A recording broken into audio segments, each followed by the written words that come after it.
the records of each of us. So maybe it'll help out as to whether or not, who you want to pick to play with. You know what I'm saying? Yeah. That kind of thing. It might change the way you look. Yeah, it might change the way you view might, the game. You might suddenly, back out because of concerns over our physicals. Oh, dynamite transition there, Kay. Not really. It should be blown up with dynamite. We'll talk about the NFL draft with Lance Zierlein. Works with NFL.com. Long time, old school. That's right. Friend of the program. Oh, yeah. We'll talk NFL draft. He does a great job breaking down the draft. And then in the 5 o'clock hour, David Lesky talking Royals baseball. Yep. Talking Jack Caglione home run. And the weird rooting interests of the U.S. tonight. Italy win or Mexico win by a lot or by scoring a lot. And that's what gets the U.S. in. Yes. If Mexico wins, or if Italy wins and goes 4-0, it's Italy and USA. If Mexico wins and scores 4 runs or fewer, Italy and Mexico go.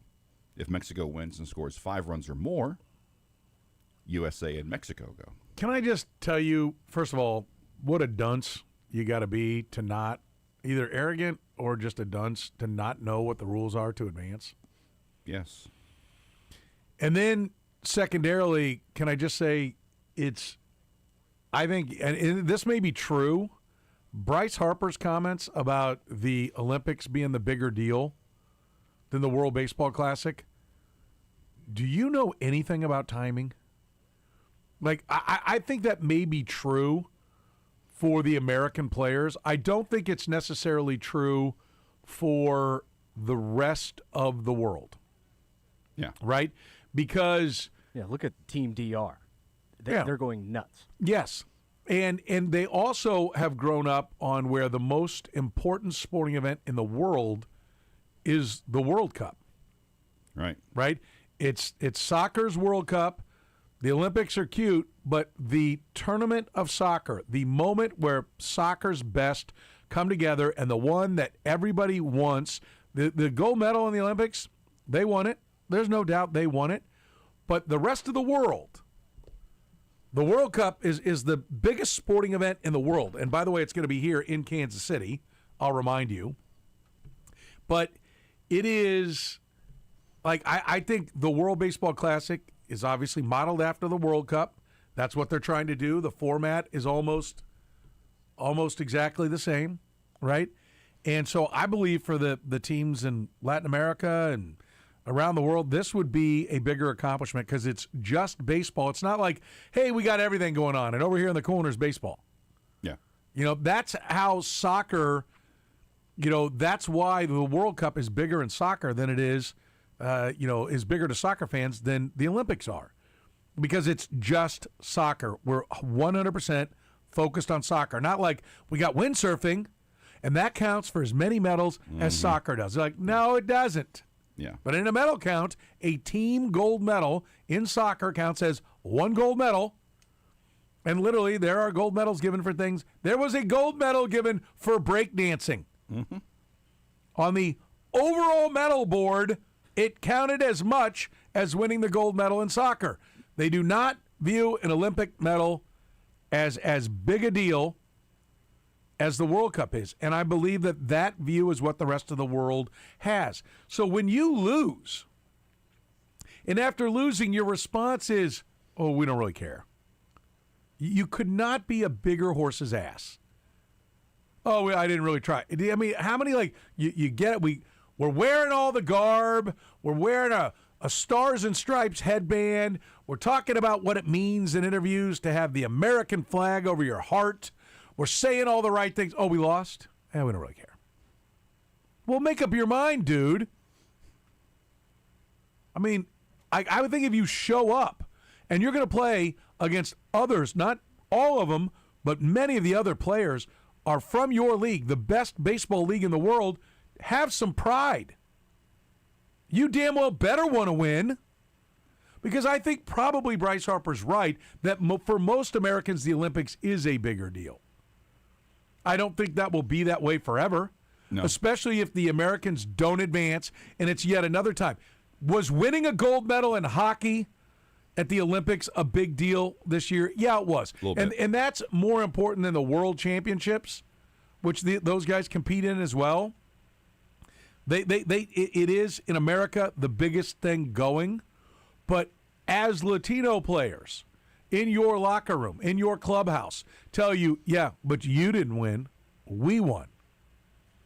If the DR wins or Puerto Rico wins, you are going to. If Italy wins, Bobby Wood Jr. is going to hear it from Vinny Pasquantino and Jack Caglione. And their locker rooms are about 12 feet apart. And are their lockers? Yeah, it will grow. The longer, how big a deal was it that the men finally won the Olympic gold? It was a giant deal. 50 plus years. You keep crapping away the World Baseball Classic, and they play it more often, and they keep having that over you, it will become a thing, and it will partially become a thing because apparently it sounds like maybe they tied one on after the Mexico game. Certainly played like it to open the game. Mm-hmm. There's just nothing more unbecoming than saying, oh, we're all here, it means so much, and as soon as you lose, trying to act like you didn't care. But this is a guy who was like 3 years into one of the biggest contracts baseball had ever given, and he allowed his agent to go out there and say, after Patrick Mahomes got a new contract, that, they should talk about extending Bryce Harper. Which was, I don't know if people remember that, but that actually happened. They walked out and legitimately, Scott Boras said, oh, this is an opportunity for the Phillies to extend Bryce Harper. He's got like 9 years left on the deal. Like, you could not be more tone deaf. So, I thought just, great game. A lot of fun to watch as a Royals fan. A lot of fun watching Jack Caglione hit the ball over the wall. And thinking about, okay, yeah, this guy's, doing pretty good. What are we going to be? Just enjoying it for them to, oh, we don't really care. Yeah, you do. Yeah, you do. Because you bothered to utter those words. You child. Literally, that's what a 10-year-old says after losing a game. We didn't really care. Did they keep score? Then you cared. Again, I will grant you, I do think most Americans probably value the Olympics higher. But for the rest of the world, I think this will be the bigger tournament because it's just baseball. It's all about baseball. Nobody else gets to share the stage.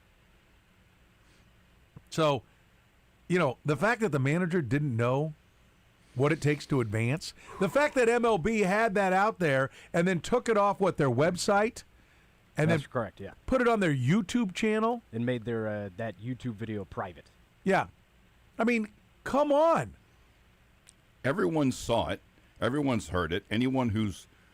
Once someone posted on Twitter, you don't need the original website anymore. It's right there. Could you be a man for 5 seconds? And even if that's worse than being dumb enough to not know what it takes to advance. That you can't even be man enough to sit there and be like, yeah, we screwed up. Yeah, and it's just one more thing to take a shot at because if they just left it there, no one would care about that part of it. But now that they take it down, you're like, wait, what? It just gives it more life. It gives it another day with a new set of talking points. Because coming into today, that was already there. Now you have the additional issue of why'd you take the thing down? Yeah, I just horrible. It couldn't be a worse look. No, at a time that, by the way, and remember this, at the end of this baseball season, they're going to strike/lockout. And so what do? They mail in the game against Italy because they think they've already got it in the bag because none of them are smart enough to read the rules.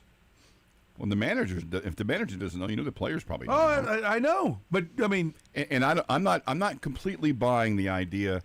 DeRosa said that he was informed when he got to the stadium. He didn't manage the game thinking they were all the way through. I'm not convinced of that. Yeah, because he put Ernie Clement and Paul Goldschmidt in the starting lineup over Alex Bregman and Bryce Harper. Yeah. He had a retired Clayton Kershaw warming up in the 8th inning. Yeah, that game played out. Miller. Yeah, that game played out like he didn't know when the game began, and then on in through the game. Yeah, somebody in the 8th inning told him, and he went, "Oh, bleep, get Mason Miller up and moving." Yeah, we got to try to pull this one out of the fire, and they damn near did. Yeah. For me, if you're going to enter, try. What's the point? Or why are you doing it? Yeah. Why are you there? I mean, if you're going to wear USA on the front of your jersey, and that supposedly means something to you, if it doesn't mean anything to you, or you're in a contract year, go home. Follow Tariq Skubal back to spring training and get ready for a salary push. But if you're going to put on the uniform, respect it. Value it. Yep. If you're going to manage this team, try to win. You know, they're not. They now are completely unlikable. You know, at a time, by the way, where the local fans, we have a reason to root for Italy. Yeah. We got 2 Royals on there. I mean, now I'm like, well, I kind of hope Italy does advance. Including one who is, while not the best player on his team, is clearly a player that you could easily, is one of the most easy to root for Royals ever, in Vinny Pasquantino. Yeah, he's clearly a leader in that team. In Yeah. the Yeah. locker room. And then you've got Caglione, who you've kind of hung your part of your future rooting interest on. Who, by the way, if he is a baller, he's going to be immensely popular. Oh yeah, I mean just The giant of a man, good-looking kid. I mean, Jack. yeah, Seems Jack for I mean with he goes no by K Jack. even. Yeah. And you know what?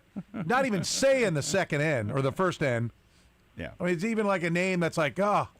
I mean the Jack is it's his initials, but well, I don't care. it's still cool. He's Jack Caglione. He's this big strapping Italian guy who just hits bombs. It's a movie character. Or a, you know, Paul Bunyan. It's like, you know, Yes. like, He and Pasquantino were both like movie characters. yeah, I just, you know, I'm like, okay, let's root for somebody else then. I mean, you know, like I do think it's fun watching Mexico battle, you know, and the immense pride. The story of Randy Arozarena. Yeah. Defected from Cuba. I got to live somewhere. I like this Mexico. Hey, can I be a Mexican citizen? Well, hell yeah. Who was the Come guy? on. Who was the guy who was an electrician, and he threw like 4 1/3 or 4 2/3 Yeah, the shutout ball Czechia. against Yeah. a Chechen against Czechia. Czechia against Japan, and then he's like, okay, that's cool, and he's gonna go back and be an electrician. I mean, that's what? Yeah. How is that possible? I think it's like right It's now. an amazing story. Listen, these are I- almost Olympian stories. I don't like that the Monmouths and they usually, this is their week to have their day in the sun, you know, but how great is it to have games that really matter at this time of year? I mean, everybody has, you know, either multiple TVs, like thanks to my guys at Applause, I got a great setup to watch all the different games and had them all on, or you've got where you can put the multiple boxes up on your cable provider. Like it's fantastic. Like it's like I love I like it more every year they play it. Every year they play it, I like the WC more, and I think it means more to everybody in it as it has history. And you know, the Shohei Ohtani throwing his glove in the air and finishing off the 23 WBC. It gets better and better. I just think it's like I said, you know, you're about ready to have a lockout or a strike or whoever, you mutually agreed upon end of work to fight over billions. And you can't even be like, yeah, we're giving it our all for the old USA on the front. Like, it's just, it's comedic. It's sophomoric. It really, I can't, the Bryce Harper comments, I'm just like, you could not be more of like a bitchy little 10-year-old child. Oh, it doesn't really matter to us. What would Bill Self call that? Kyle just threw his hands down. Oh. God. Should have had it ready. Damn. Got to get the. I didn't think of it till then either. No, I know, but I don't know. Just, you Bitch know, boy. That's right. That's exactly what it is. Bill Self didn't go whine into the league office after he got thrown out. Bryce Harper shouldn't have been babbling about the Olympics being a bigger deal. But yeah, it's a monumental failure. It's a monumental failure. Yeah, that was a huge upset. And if they, what do they need again to advance? They need either Italy to win, because that makes Italy 4-0, and then Italy, USA wins the tiebreaker, and goes over Mexico. and then goes with Italy. If Mexico wins, since the tiebreaker in a three-way tie has something to do with runs allowed divided by games or something? Outs recorded. The ratio of runs allowed to outs recorded, or something like that. It's in other words, if you were the home team and so they need Mexico to win, play 9 innings, win, and score 5 runs or more, and then it's Mexico and the U.S. and Italy's out. If Mexico wins and scores 4 runs or fewer, it's Mexico and Italy, and the U.S. is out. And if Mexico and Italy lose, they play each other. Oh, okay, that's right. Yeah. So I heard Jason say either Italy win or a Mexico blowout. Give us one of the two. It's just kind of weird, but that's what it is. That's the position they put themselves in by losing. No, by not reading the rules too. Mm-hmm. Clearly. Yeah. One led to the other. Yeah. 913. Sit and wait. Yeah. 913-810-810. The phone number 913-810-810. We got a lot we want to get to today. One of the great scorers in the history of the NBA went for 83. Bam Adebayo. I have been and will over the. I've always said Bam Adebayo is the greatest center that's ever lived. Yep. And finally, he proved it. I will, over the course of the day, be researching the most points scored in a game by a player whose career scoring average was below 17 points. I'm down to 57 right now, which is, and I'm still haven't found anybody. I haven't found anyone other than him that had. I'm going down the highest scoring games till I find someone who had find what the most points was before last night. But whose average is less in their career than he does at the time of the game. And I've gone down the list to I'm now 125 as far as the right. Michael Jordan, an 87 had 58. I think he averaged more than 16 at that point in his career. But it's, you look at this as Chamberlain. Are you doing it at that point in their career, or just what their career average ended up being? At that point. Well, that's a labor of love. There's certain ones you don't even have, like James Harden, Allen Iverson, Russell Westbrook, Rick Barry. I'm relatively certain it was later in their career. You know, Rick Barry was never a point in Rick Barry's career when he was averaging 16. There are some you like Joe Fulks. Who's that? Nope, he was averaging 22 a game when he hit that. Listen, it's ridiculous. If you could have picked any player in the NBA to score 83 points, where do you think Bam Adebayo would have been? By what percentage? 100th? Maybe 100th? Yeah. I mean, maybe, just because it's you in today's game, you would have thought somebody hit 14 threes en route to doing this. Yeah, you would have thought Luka or Steph would have just put up 20 all the guys that can really rain the three, you know, LeBron in a moment, Giannis. Yeah. You know, somebody that plays plays with the ball in their hands and just goes, all right, either hits a lot of threes or gets to the rim and gets some, because you're going to have to hit some free throws, a lot of free throws to get to 100. Wilt hit 30 some that night. Yeah, or 28 of 32, I think. What did he go 43 of 48 or something? Or? Like he was 28 of 32 from the line, I think. And I can't remember what he was from the field. I can look it up. He only had 28 free throws? Let me see. He was 36 of 63 from the field and 28 of 32 from the line. With like 4 threes, right? No, that was Wilt. Oh, you're talking about Wilt. I was talking about Adebayo. Yeah, Wilt was hit 36 field goals and 28 free throws. Adebayo was 20 of 43 and 36 of 43. Okay, that's what I thought. 36. Yeah. Wow. He had 43 field goal attempts and 43 free throw attempts. And this is a guy on average who shoots about 8 per game, maybe less than that, fewer than that. He's a good player. If you don't follow the night. NBA, Bam Adebayo is a good player, but he's like a 20 and 9 guy. Yeah, and they were blowing him out, and it was pretty clear. The same thing happened, I think, in Chamberlain's game. At one point, they were just like, "Let's just get the rebound and get it to Bam. Let's get him 80." And if you're a purist, you're probably watching the game going, "Why am I? I'm just watching to see if he gets to 80." The idea of the game changed from "Let's make sure we win" to "Let's get Bam the record." Or not record, the second most ever. And I'm sure there were a lot of people watching it going, "This is dumb. This is not really basketball." But every report on Chamberlain's game was the same thing. Yeah. Very similar. Yeah. It is what it is. Or you could be the guy sweating the Bam Adebayo 9.5 rebounds while he's sitting at 80. And he ended with 9, didn't he? Yeah. And 9.5 was the number? I think so. Wow. Yes. 9. Holy That's smoke. great. I saw a Miami journalist tweet last night that Bam Adebayo averaging 83 a night since Tua Tagovailoa was released from the Dolphins. That's fantastic. Spurious correlations. Mm-hmm.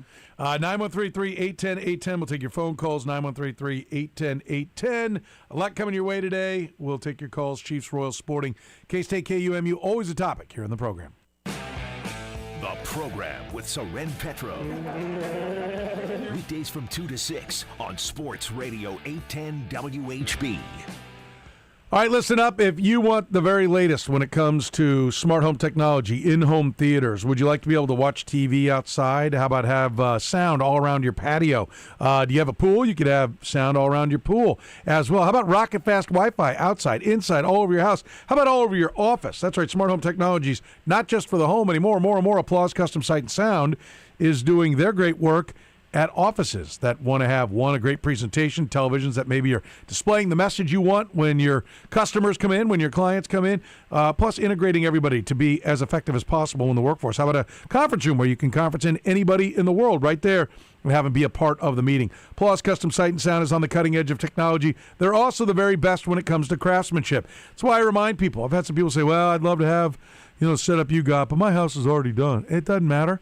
Whether you're building new, renovating, or your home or office is already done, their craftsmanship is excellent. They can get the wires wherever they need to go without tearing up your whole home or your whole office. So even if you think your office is done or your home is done, and you're like, you know what, I really would like to be able to watch multiple games. I really would like to be able to listen to music, my playlist, wherever I am in the house. I'd really like to be able to entertain outside in style. Let Applause Custom Sight and Sound do it for you. Been in business for over 20 years, locally owned and operated. They're Kansas City's best. Call 913-498-1183. That's 913-498-1183, or just look them up on the web. It's applausetheater.com. That's applausetheater.com. Championship Week coverage on Sports Radio 810 WHB is presented by the Bobside Auto Group. 4 locations, 7 trusted brands, and a huge selection of new and pre-owned vehicles. The Bobside Auto Group. Trust is our tradition. And by Hollywood Casino. March Mania is back at the Sportsbook at Hollywood Casino at Kansas Speedway. Jeff Montgomery here for Amoeba Medical. The new year is all about turning the page and feeling your best. Men, if better sleep and fewer bathroom trips are on your list, an enlarged prostate could be the reason. I decided not to carry that problem into another year and contacted Dr. Brown at Amoeba Medical. Their non-surgical treatment was fast, simple, and came with minimal recovery time. And it's covered by insurance. Start the year more comfortable and well-rested. Schedule a visit with Dr. Brown and the team at Amoeba Medical in Kansas City. Amoeba Medical, MIVA-medical.com.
You're listening to the program. Thanks for joining us here on Sports Radio 810 WHB on the 810WHB.com stream and our Sports Radio 810 app.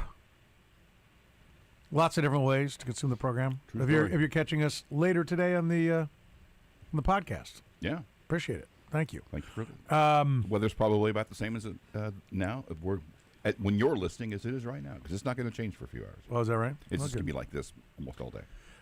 Max Crosby. When I was watching Van Pelt Sports Center last night, he said, "Yeah, I'm getting out of my car and I'm walking in and I see that the trade is a no-go, and I just laughed and put my phone back in my pocket because I'm like, fake account." And then I got in here, everyone's like, "Did you hear?" Like, no, it's real. Yep, the Ravens are backing out. They didn't even try to cover their tracks. Like, who? Show of hands. And, John, you'll lead us off here in a second. 913-3-810-810 if you want to grab a line. Show of hands. Who thinks that it was all about the physical and they're just worried that Max Crosby can't play? And who thinks they went, wait, we can get Hendrickson for what? Oh. Well, how do we get out of this? I'm on the Second one. Second thoughts. B. No. Wait a minute. So we'll basically pay about the same thing, but we don't have to give up 2 first-round picks? Like, could you wait? Be like, listen, we're going to give you the money, Hendrickson. No, they immediately pivot and pay him. Yeah. What? So sounds like the only person outside the Raiders organization that knew, or the Ravens organization that knew that it happened was Trey Hendrickson. By all accounts, the They Raiders were clearly talking to him before that announcement came. The Raiders do have the cap room to still sign everybody they've signed. That's what they were saying last night, at least on ESPN. But they don't have 2 first-round picks now. They don't have the 2 first-round picks, and they don't have as much cap room as they did have if they had other plans on what they were going to do. I still think Max Crosby is going to get traded. Yeah, which they clearly He's did just have on other sale plans. now. Yeah. Yeah, which they clearly did have other plans, or they wouldn't have made the trade. But think about this. Think about the dynamics of this. All these moves happened. Like the Cowboys were in on Max Crosby and then pivoted and traded for Gary, right? Yeah, That's Rashawn like- Gary. Rashawn Gary from the Packers. Which they're like, well, I mean, like if you know, it's like when you're doing a draft, like in fantasy or whatever, and somebody's like 5 picks later, like, oh, I didn't take him, it auto drafted. Oh, wait a minute, well, but I wanted so and so, and you got to undo all the picks. Like literally, that's what this is. Like I don't understand how, and it takes 2 days. Yeah. Not even mentioning the fact that Crosby had his surgery for his knee in January, Hendrickson for his hip in December. Yeah. So should we wait for that? And they have backed out of 2 other free agent deals, not trades, but 2 other free agent deals they had done. They've been like, nope, not doing it after allegedly the guy failed the physical. They did almost nothing. The Ravens I'm talking about have done that twice before on free agent deals. I'm just having a hard time imagining the scene. What? He's got a knee problem? Well, why didn't someone tell us about this? I mean, anybody who follows football knew his knee wasn't 100%. Well, we were talking to Trent Green. He came by here. It's always great to talk to Trent. And he was telling a story about when he signed with Kansas City. He had knee surgery. He said, it was his 4th surgery in 18 months, right, that he'd had. So don't know if the Chiefs would have failed him on the physical or not. He may have passed it. But, like, Dick Vermeil is pretty much like, because he had the relationship with Trent, he's like, no, he's good. He'll be fine. Mm-hmm. He's like, if you've had surgery, like, you're probably going to fail a lot of these. It's like, do you want the player or not? That's why it just absolutely screams of, wait a minute, we could have had Hendrickson? And now. But let me tell you something. I'll tell you the other part that I haven't heard anybody talk about that I think needs to be mentioned is we are now on day 3, right? Today's Wednesday. Mm-hmm. And the league year kicks in about 25 minutes. 25 minutes. It becomes officially the 26th league year. What happened with Orlando Brown? When the Chiefs offered him, he said no. They pulled their offer, let him go to free agency. He didn't sign. And on this day, about this day, his agent was going on NFL Network and on ESPN basically trying to drum up interest for him. Because the idea is, like, players get in their head that they're baseball, or really baseball is the only one that does it, that because of the one without a salary cap, that, no, I'll just play it out, and the bids will just keep going higher and higher. They don't. They have a salary cap. If you're not going to sign, we can't wait around. We got to fill these holes because we don't want to go into the draft having to take a position. So we need players, and if you're not going to sign, we're on to the next guy. And I guarantee you what happened was Hendrickson's agent told the Ravens, well, hey, the asking price isn't what it was. Like, you wanted him. That price you were going to give him, we'll now take. Yeah. Like, I guarantee you Hendrickson and his agent thought they were going to play the system and get a bidding war going, and that's not how it works in free agency. The bidding happens starting at the combine where everyone's there. It's like, well, what's it going to take? What's it going to take? That's the illegal tampering that happens, right? They get in a ballpark of what the numbers are because you didn't just call Kenneth Walker the first minute of legal tampering and he went, yeah, that sounds good, I'm in. Like, those conversations have been had amongst other teams. And the Chiefs had the biggest offer to Kenneth Walker, and Trey Hendrickson, instead of taking the biggest offer that was given to him, was like, no, I'm gonna play this out. I'm worth more. Asked for more, wasn't getting it, and started to panic because all the free agent money was being spent. And I guarantee his agent was calling all over town. And when he got to the Ravens, like, hey, you want him too? Like, we don't have room for it. Well, we'll do it for what you offered before. Really? Well, wish I would have known this. I wouldn't have given up the 2 first-round picks. Well, hang on. We haven't cleared the medical yet. Do I know that as a fact? No. Do I think that's exactly how it happened? Yes. Yes. What do you do to prevent it? I don't know. I don't know. By the way, I'm just seeing a post just a minute ago. Ravens GM Eric DeCosta will speak to reporters. It says here 5 p.m. I'm guessing that's 5 p.m. Eastern since it's a Ravens person who works in Baltimore. So within about an hour and a half from now, the Ravens GM is going to speak to reporters. Maybe we'll get some answers. We'll certainly get some questions on this. I also love the fact that the Raiders reportedly are not moving off their demand of 2 first rounds for Crosby. In a related note, I'm not backing down asking for $100,000 for my 10-year-old Chevy Traverse. I still think it's worth it, or whatever the original price of that thing was. Yeah. No one's going to give them 2 firsts for a guy that a team. Everybody was stunned that they got 2 firsts in the first place. If a team that was so enamored with a player that they were willing to give you 2 firsts, all of a sudden went, we're out. Why would anybody else give them 2 firsts? That's crazy. So, bravo! You got stones on you, kid. And I'll give you that. Yeah. I'll steal a line from The Sopranos. Yeah, we'll see. We'll see what happens when it's all said and done. I think Max Crosby will get traded. We'll see what they get. 913-3810810. Let's talk to John. You're in the program, John. What's going on, buddy? Hello, guys. Thank you for taking my call. I really appreciate listening to both of you every day.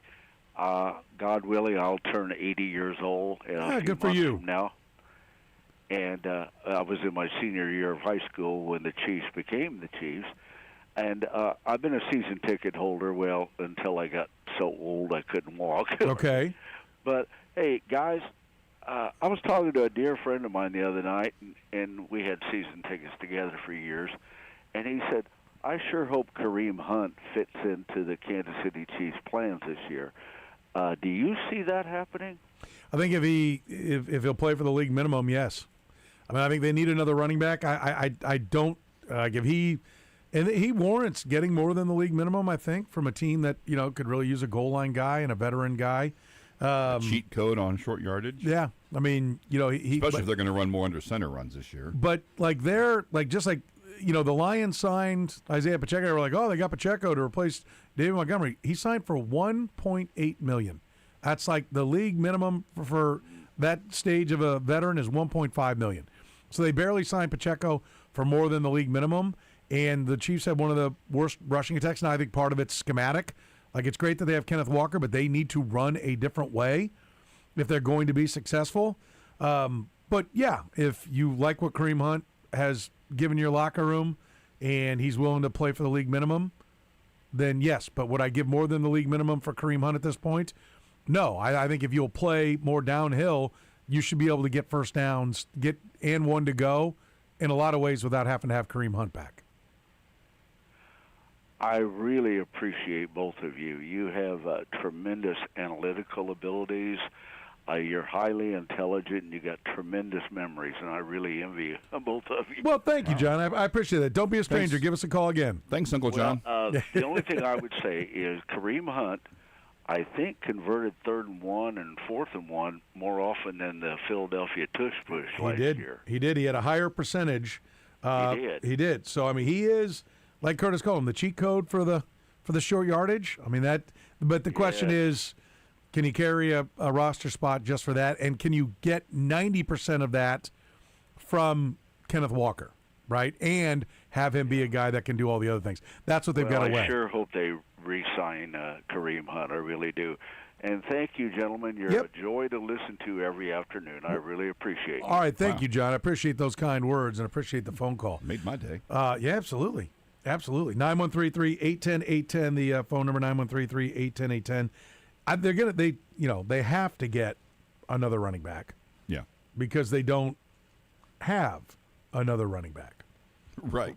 I mean, they have Brashard Smith and Kenneth Walker. So they're going to have to find a running back. I think there's a decent chance that maybe it's 74 or maybe one of their fifths that they add another running back to the equation. But, they're going to need more than 3. They have literally 3 running backs under contract, unless they've signed somebody else.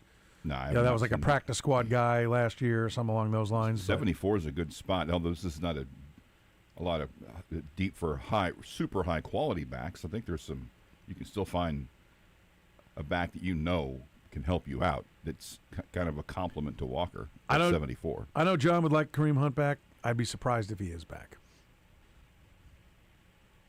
Just mildly, not blown away. Yeah, if you said one way or the other. But I'd be a little surprised if he was back. But just because I think they're going to try to do things, I think they're trying to overhaul the entire running attack. Yeah. And so I will be a little bit surprised. And maybe the passing attack as well. I mean, they bring in a new guy who's to be a passing game coordinator to go with their 2 new running back guys. Sounds like, the more I think about it, the more, Andy Reid didn't sound like they were going to do much differently. But the coaching staff changes and the personnel changes make you think he was not being, totally truthful there. If they don't do a lot of things differently on offense, then you are watching the beginning of the end of the Andy Reid era. Yes. You watched the beginning of the end last year. Mm-hmm. You will be watching the middle of the end this year, and you will watch it end in 27. Yep. That's my prediction. If this is RPO football going on with Kenneth Walker, then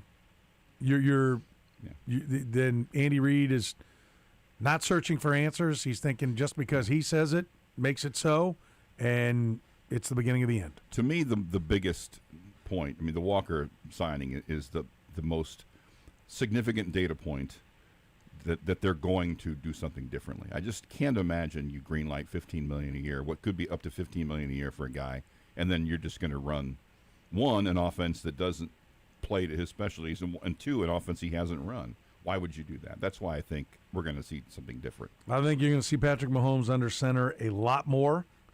I don't think they'll just ditch the shotgun because I think he's comfortable in it. Yeah. But it'll become more of a long down and distance. I think you're going to see him under center. You're going to see play action. I think you're going to see it look a lot more like what the 49ers and Rams are doing. I can't wait to watch it. We've watched a lot of great football. This is the first time I've gone into a year and thinking, I really can't wait to see what they do. Well, and when we watched when they drafted Trey Smith and you went and saw the cut-ups of him at Tennessee, he was a seek and destroy mauler. Yes. That has not been what he's been in Kansas City. No. There have been a couple of plays where you've seen when he's been able to do it, and he does it. Every time he gets an opportunity, he just crushes whoever's in front of him. But it's rare that he gets the opportunity to do it. Yeah, so for sure. If that happens, maybe you feel better about the contract they gave him. You can get a little bit more value out of what they're paying him.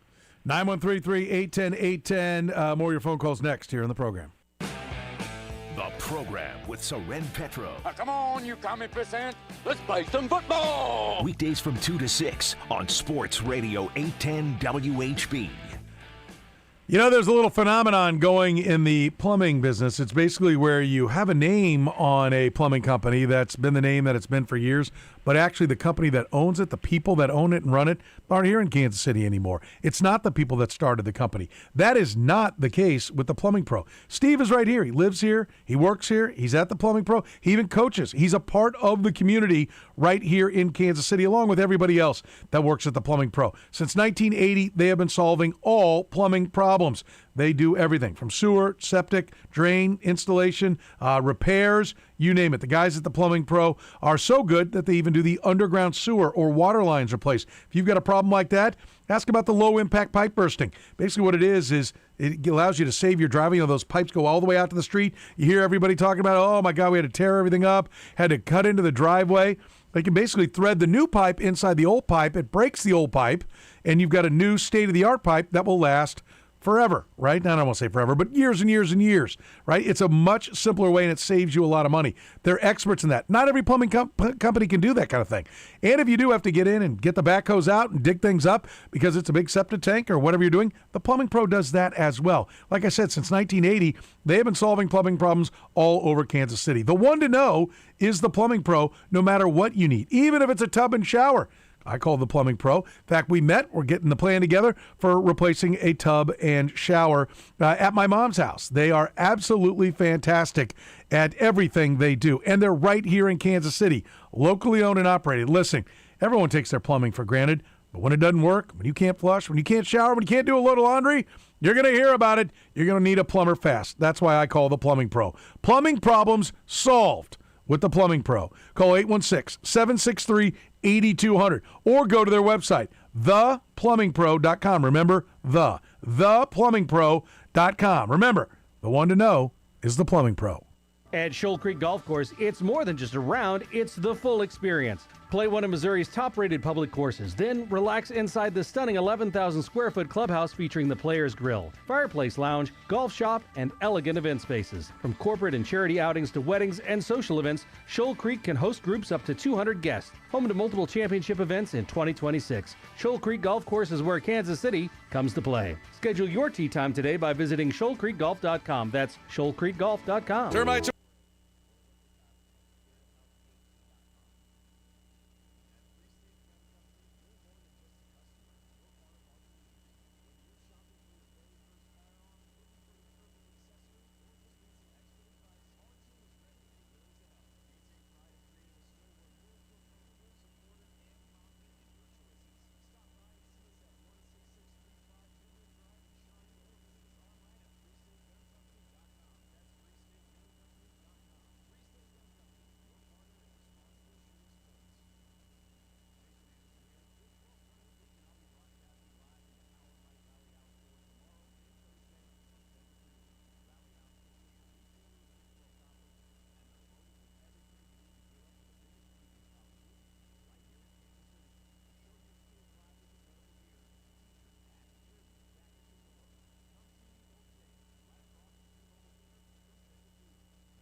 Well, thanks for coming, Sun Devils. Whew. Remember, they were tired from yesterday. Usually that team that's played a game has a little bit of an advantage. Mm-hmm. Nope. Not today. 91-42 Iowa State over Arizona State. I mean, that's like old school women's basketball scores. Yeah. Right? When that looks like, from when there were like the like 80s. 10 teams that could really go. Yeah, or UConn at its peak, or somebody beating, Yeah. plastering somebody. I mean, I think UConn might actually be at its peak.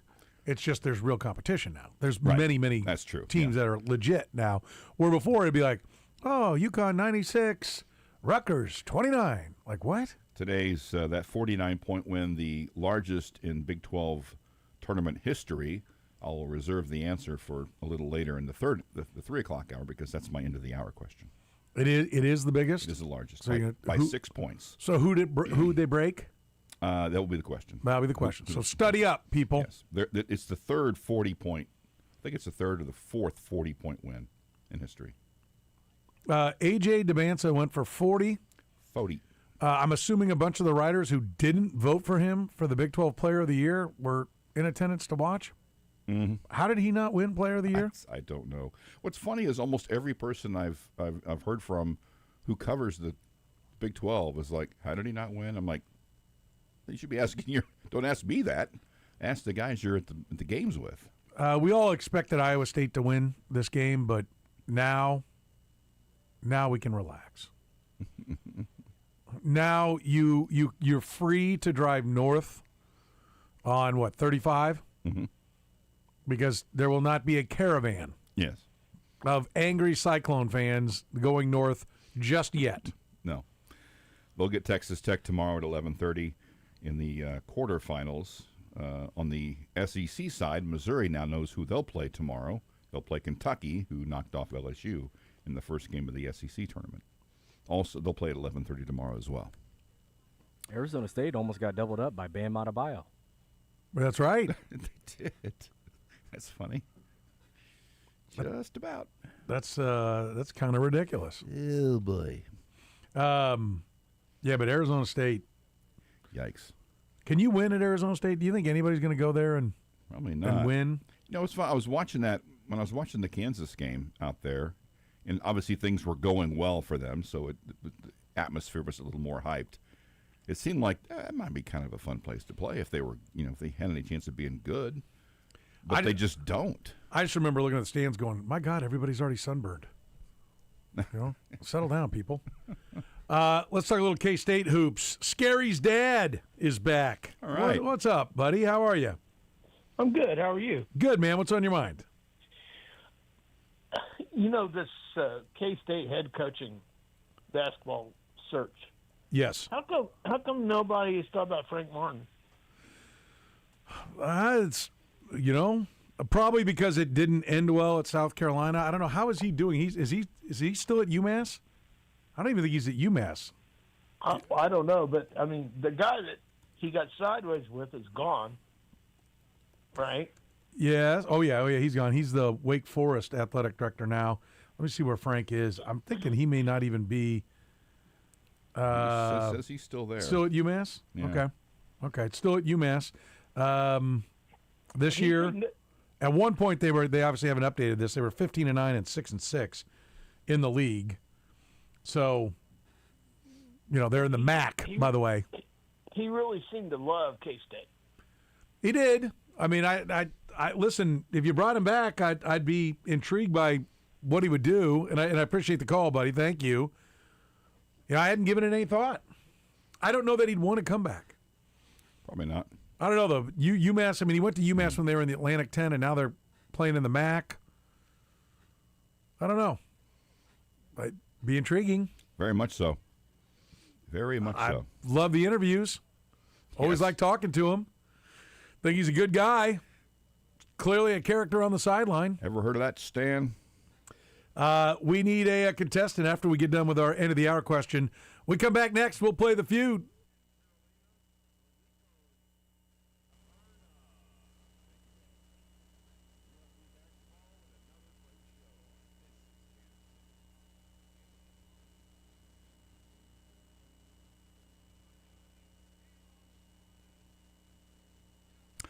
All right, Iowa State's 49-point win is the largest in Big 12 tournament history. Who did have the record? Brought to you by La Feta Delicatessen.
You ever notice on your mark should be followed by get set? Let's go. Let's go. And it's just like, on your mark.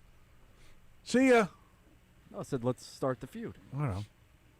913-381-810-810. We need a contestant. Phone lines are open.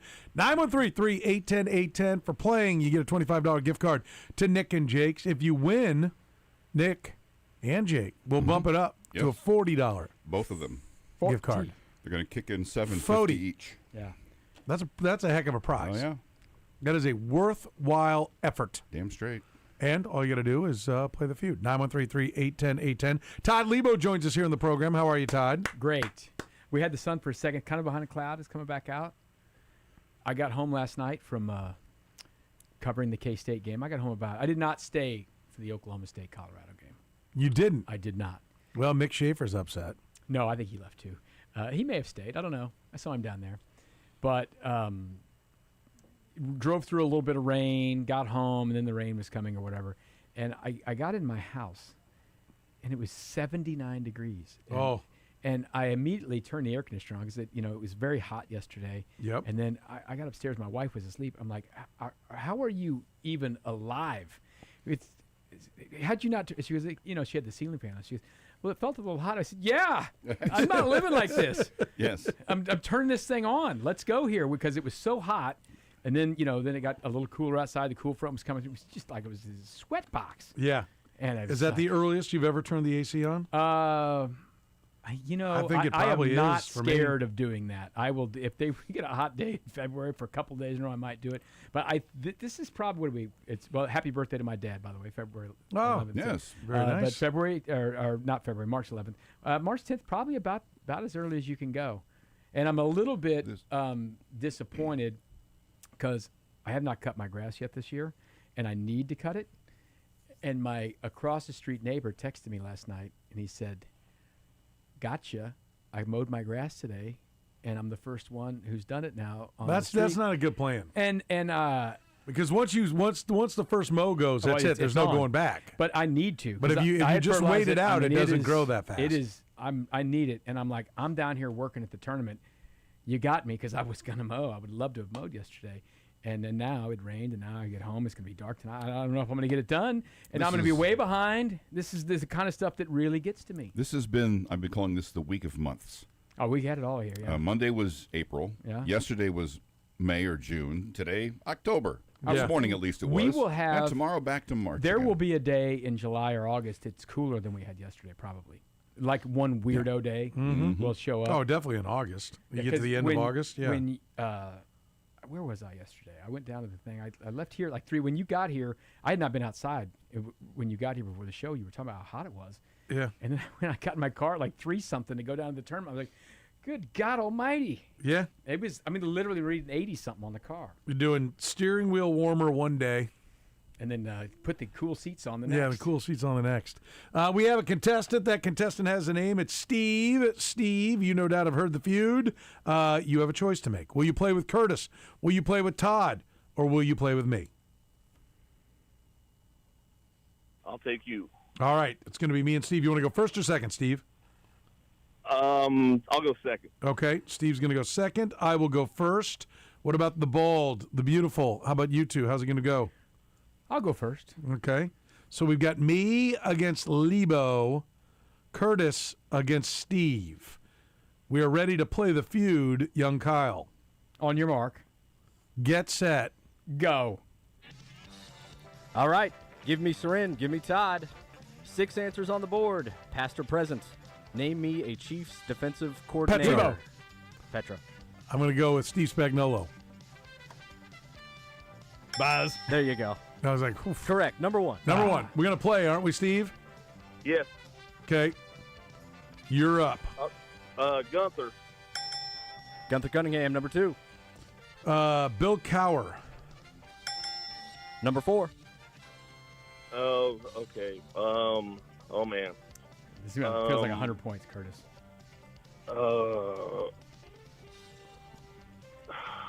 I'm just drawing a blank now. Think all the way down. No, there's no. I just telling him to think. I'm encouraging thought, Todd. What'd you say? Oh, my goodness. A pass. Bang. Steve, rack one. Well, where to go? Like those to me that they come out of the chute. Those Teams are the. used to pass on a lot on this guy. Hey, what are you doing What here? is happening here? I've got like 3 names written down. I'll just because he was on recency bias, I'll go Bob Sutton. Bob Sutton, number 5. That's what I was trying to think of. Sorry, I should have taken somebody else and No, left that no, for you. it's fine. Oh, God. Who was it? Oh. Yeah, pass again. I'm drawing a blank. Strike 2. All right. I guess because he became head coach, I'll try Romeo Cornell. Romeo, number 3. Oh, my goodness. I was Looking gonna for say number him. 6, the final answer. Final answer. Oh, good God. Who goes back? Marty.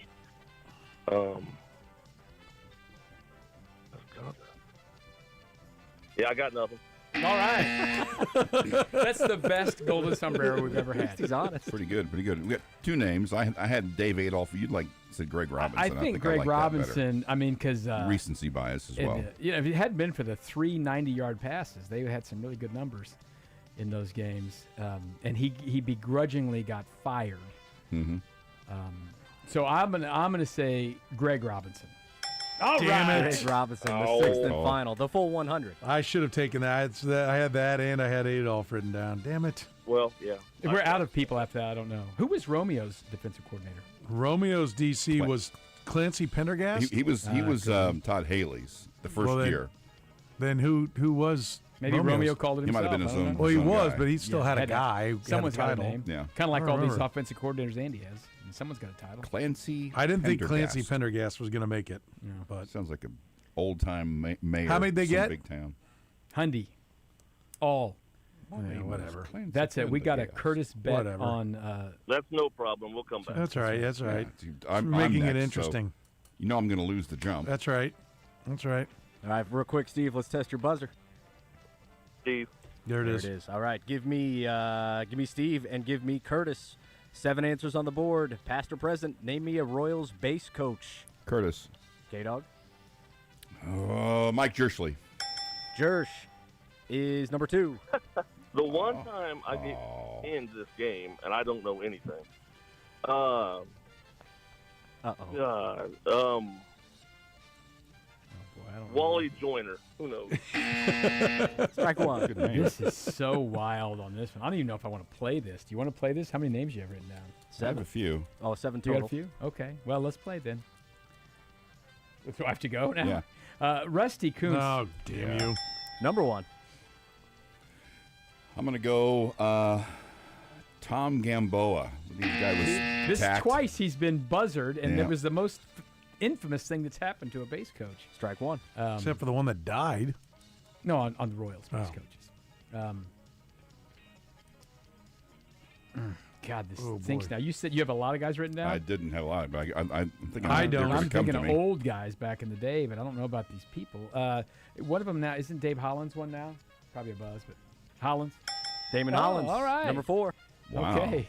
He said Dave Hollins. It's fine. It's okay. I know what he meant. Don't you worry. He knows. He gave you a hint on Bob Sutton. I didn't need a hint for Well, Bob Sutton. I think someone on he the still phone might have did. needed a hint, Petro. It's a team game. Didn't help. I've blocked him from my memory. As you should. I'm going to go Fine with. man. Oh my gosh! I just had a name and it popped right out of my head. Good Lord! I've already forgotten the guy's name. I figured for a bunch of dudes who've covered Yeah. this team for a while. Yeah. Oh my We God! usually talk to base I coaches. cannot stress to you how disappointingly empty Your list Yeah. is? my scorecard is right now. Rich Dower. Curtis is Did the not only guy make it. actually naming names that are real base coaches, Yeah. and I'm just Strike gonna. 2. I had the first thing came to my head from way back in the day. Wasn't Galen Cisco like the third base coach or something? Galen Cisco, Pitching coach. pitching coach. Strike 3. Over I to hope- Petro and Steve from Oh, I Steel. just thought of I somebody. hope you have someone, Steve, because the only name I have written down is Frank White. No, what? The only thing that popped in my head wasn't Pena a base coach. Was he?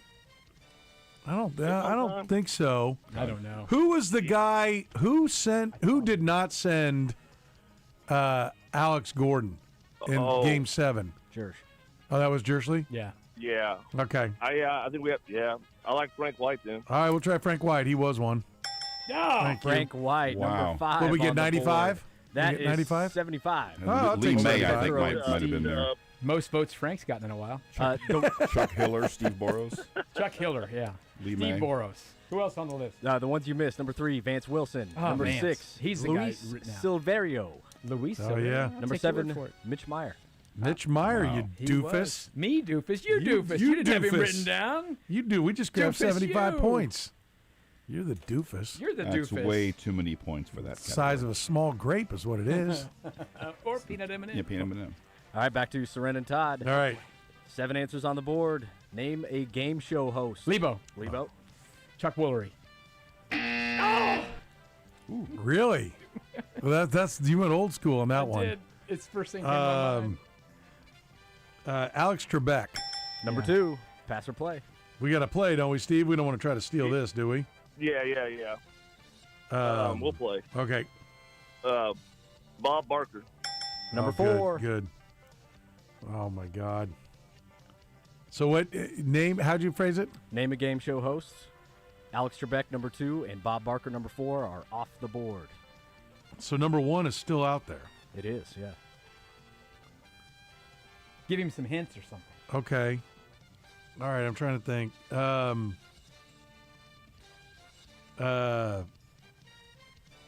God, I can see him. Just pass. Shut your mouth. Pat Sajak. Pat Sajak, number 3.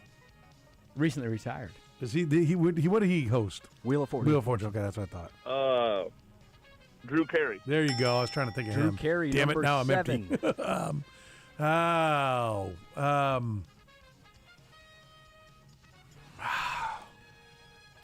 Let's go with. Let's try. I know he's hosting one now. Let's try Jimmy Kimmel. Strike 1. All right. Okay. I can't think of his name. Who's the new guy of the Wheel of Fortune? Who is that? God. Oh my God, the American Idol guy. Oh. I'm not gonna think of. All right, I'm not gonna come up with it. Let's come up with game show host. Again, I pass. Passing more than Strike 2. Andy Reid on 4th and 1. I'm not trying to hold the show up. No, you're doing a good job. We appreciate it. What is that guy's name? He just. Oh man.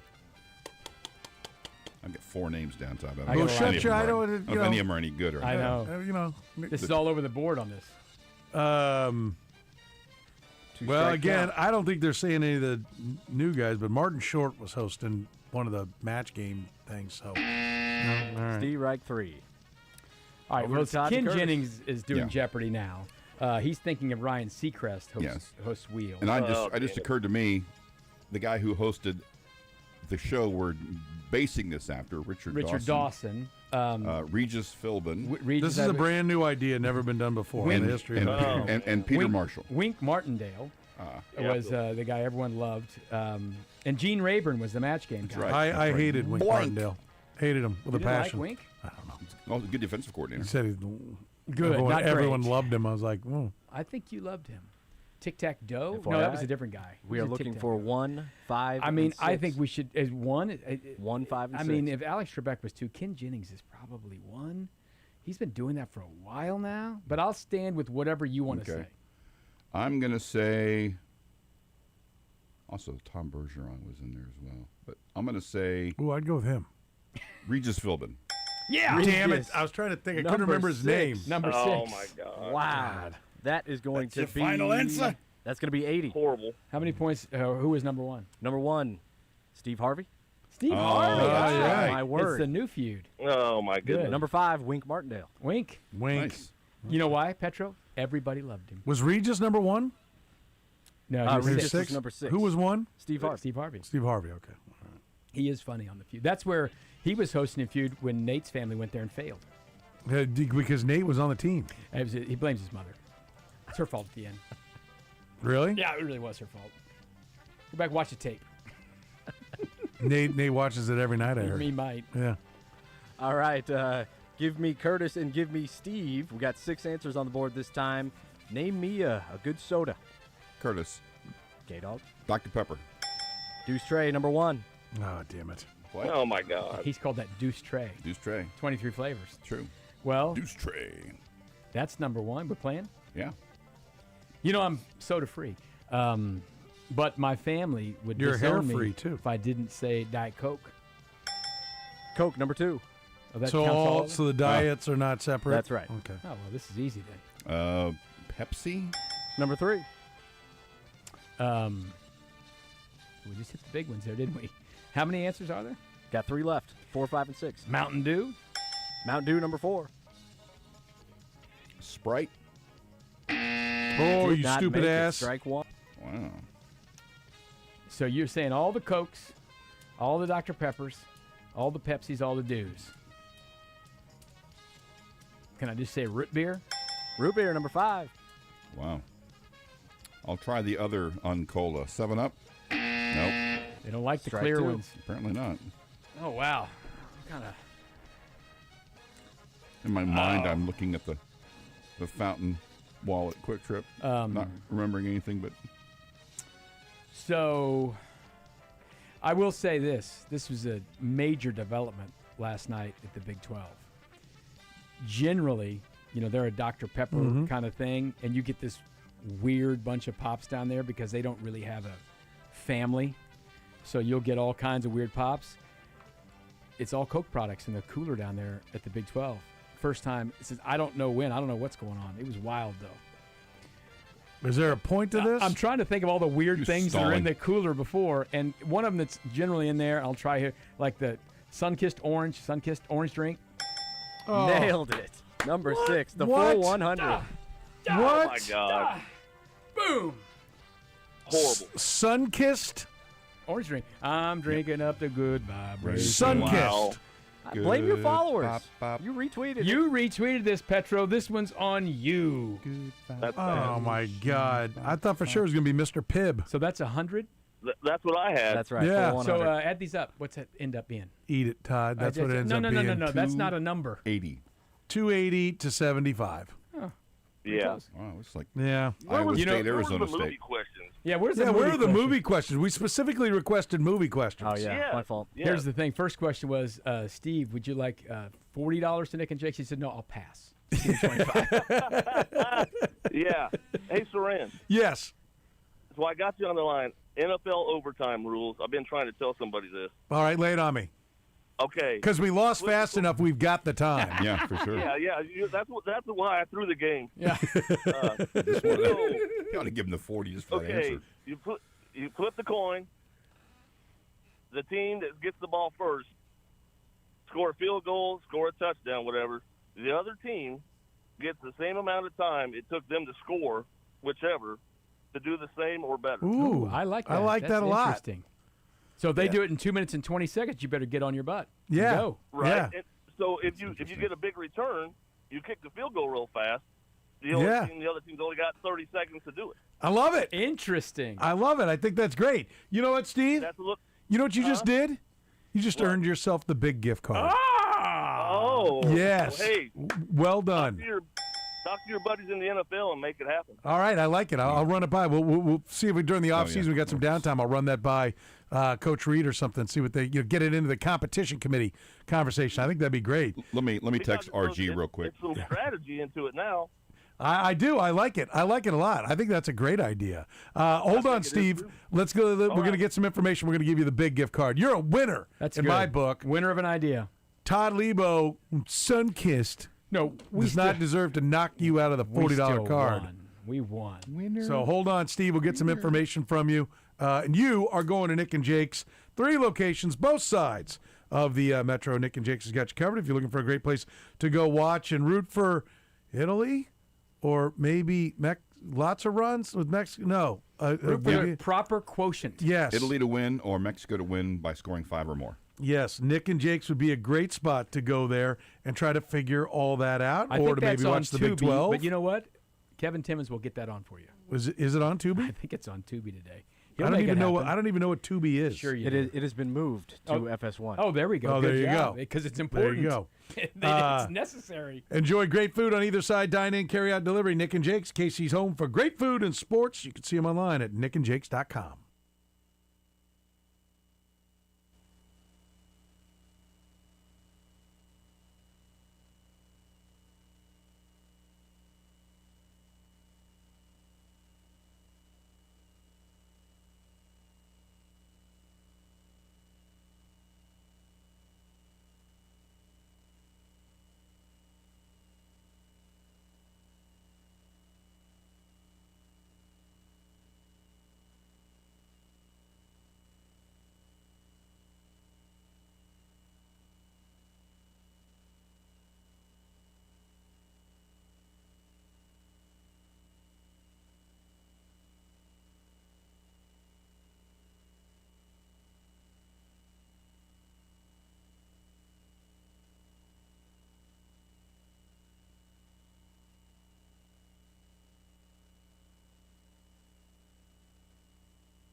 a former Royal Stadium vendor turned radio icon. It's all tonight on Sports Radio 810 WHB, your home for everything that's great. He's been in a band. I don't like you. And he's not to be trifled with. I'm a hard ass. I'm sorry. He's Todd Liebo. He's Todd Lebo. I'm getting really sick of guys named Todd. Hi, what's your name? Todd. I'm Todd. On the program. Todd Lebo is with us, brought to you by our friends at Family Leisure. K10 at Ridgeview. Listen, beautiful weather is going to be here day after day after day very soon. Do you have that patio furniture? How about a hot tub? How about a pool? How about a spa? Let Family Leisure get it for you. It's where family and fun comes together. Locally owned and operated for more than a quarter century. Dennis and his great staff. Absolutely fantastic at helping you out. If you need a Gorilla basketball goal, got a hooper in the family, be a great way. Maybe a trampoline. Maybe it's some theater seating for watching movies and games. They got it all. It's where family and fun comes together. K10 at Ridgeview, online at familyleisure.com. Mention 810, Todd. There's extra savings. Save even more. So mention 810 when you go there. Todd, K-State's done. Yes, they are done. I thought they were going to make a deep run. And no, I did not think so. You didn't? No, but it was an entertaining, fun game. There was no one trying to play defense. I had a friend. I was at a dance team banquet last night. You have a lot of those.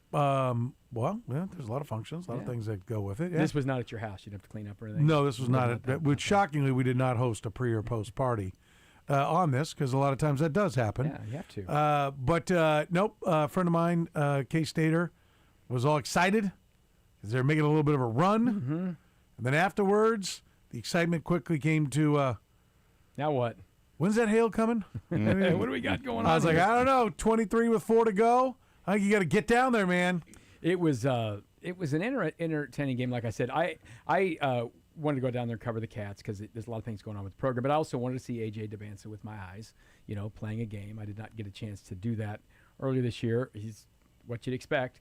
There was not a lot of resistance from the Cats defense, but still, he scored 40 points, which seems like a big deal till what's his name scored 83 or whatever. This was not as foul-ridden as that mess, but he was good, worth the price of admission, which for me was free. But I wanted to see him play.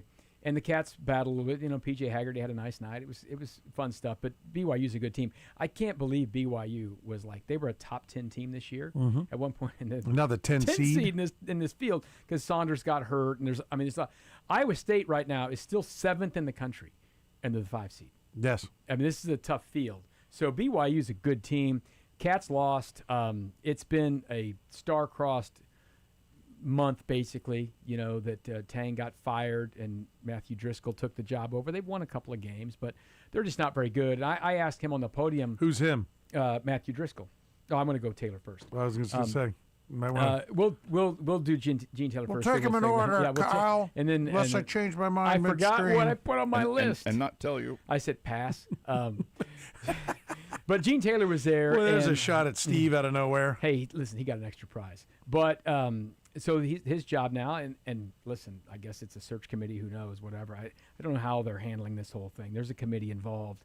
But I chatted him with a little bit about kind of where they were in the process right now, and because they did make this move before everyone else did it, kind of was a contagious thing in football this year. Everyone just started firing everyone. It has not really happened in basketball, but they made their choice. And talked to Taylor about this kind of tough season. Well, I'm real proud of the staff and the players. They could have done a lot of different things and handled this a lot differently, but the staff's been great. Coach Driscoll's been great. Their leadership has been strong, and it didn't finish like they wanted to. They won a couple of games, but just proud of how the players and the coaches managed a very, very difficult situation. When you guys made the call to make the change with Coach Tang, looking back at it now, you feel it was the right thing to do at the right time? I know you don't want to make those changes in the middle of the year generally. No, it's just never easy, right? There's never a good time, and it's just, you got to come with whatever decision you make and stick with it, and it's probably the hardest thing in this business that you have to do as an AD or leader or whatever. It's just never fun, and because you affect a lot of lives. Particularly younger staff, and you got to try to help them get through as best they can. Where do things stand now with any settlement or anything on cause? That's a lawyer thing. That's out of my hands at this point. How long do you think it's going to take to figure that part out? Again, that's a lawyer thing. I have no idea. So I know you guys did get a little jump start knowing that you got rid of Coach Tang during the year. Will you be really quick moving, or how fast are things going to work now? It's just, we've been talking to candidates and trying to figure it out, and as jobs come open, more jobs come open, so we're just trying to get through it as quickly as we can, making the right decision, but not go too fast so we make a decision that's not right for K-State. So we'll try to get through it as best we can. When you made the decision, you were kind of talking about maybe a coach with some head coaching background and all that stuff. Are you still there? Have you learned anything in this process that's changed any of the things that you talked about right afterwards? No, I mean, it's still our goal is to find an experienced coach that's proven winner at whatever level, and they can be an assistant, but as long as they've had head coaching experience. So that's what our focus is on, and that's what it's been. And we've had some really great candidates, and we're still talking to a lot of good candidates. So, they are going to be one of the first to act, but if you're looking for someone's already been hired, right? Did St. Mary's assistant just get hired somewhere last night? I saw there's something going on there. But if you're going to hire someone who's like, you want to hire the Miami, Ohio coach because they're 30-0 or whatever, he's not done. So I don't know if it was right or wrong to hire or fire Coach Tang when they did it, if they were going to get to this reason. It will end up being the wrong reason if they try to do it for cause, and it turns out to be really ugly and costs them a lot of money and embarrassment and all that stuff. But he did not want to go anywhere near those questions about that. It's for the lawyers, Todd. For the lawyers. It's for the lawyers. You were the one that said this, though. So did the lawyers tell you it was okay to say this before you said that? But they're in a tough spot. This has been, I was just thinking back, it was probably not exactly 1 year ago, but 1 year ago, night of the tournament, that they lost Coleman Hawkins, as you recall, who had apparently gotten a $2 million NIL deal that ruffled some feathers out near Manhattan on where the money came from, what it went through, whatever. And it ended up being a failure because they didn't make the tournament. He's in tears, feeling like he disappointed. And since he left, has really not put Manhattan in a great light. He was very nice that night. I felt bad for him. I mean, you got a kid here who's going through a lot of emotional type things because we talk a lot about, the messages and DMs these guys get. They can't put the phone down. They don't know how to do it. And Coach Driscoll talked about on the podium last night, all the stuff that kind of hate that comes in, and it's hard for these guys to get away from that stuff. But this year since then has been bad for Gene Taylor. I mean, really bad. You had that, and they chose not to be a part of anything. They were kind of probably on the fringe of that Crown tournament last year or whatever, and then football didn't go the way they wanted. Chris Kleiman taps out on the thing. They decide not to go to a bowl game. It's been a rough year for Cat fans. I think is what you're getting at. It really has been. And this listen, PJ Haggerty was really good last night. And that's one of the things that Taylor was talking about. He could have just quit when Jerome Tang got fired. Like, I don't want to do this anymore. Because I think fancies himself an NBA player. He was in the draft last year, pulled himself out of it. He could still play a year at college, maybe go make a few $1 million somewhere. I don't know. But he continued to play, give him credit for that. I think last night he was trying to play attention. People were watching DeBanza, right? He had a nice night. But, I mean, you got to fire your coach in the middle. Now you've got a he said, she said on if it's cause or not. It's been a really rough year for them. Now, this is an important hire. They feel like they hit a home run on Colin Klein. You're always good till you got to coach a game. We'll see how that goes. So it's a big hire for Gene Taylor, I think. Yeah, I think for sure. I mean, I think it needs to be successful right away. Yeah.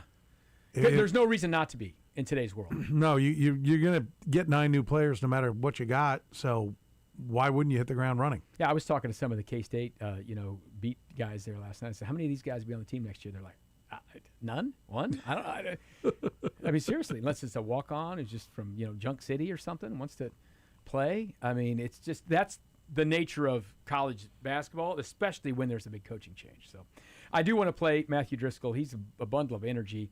And it was a weird spot as we went through this when he got hired.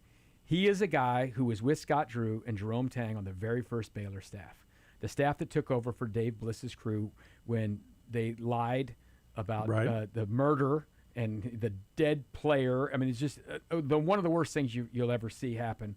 And he was there when they started, and he got a job at North Florida, coached there, made the tournament a couple times, and he came back to work with Coach Tang, and I think they thought they were going to have a successful year, and all of a sudden he's the head coach. So I asked him what this last month or so has been like replacing his good friend.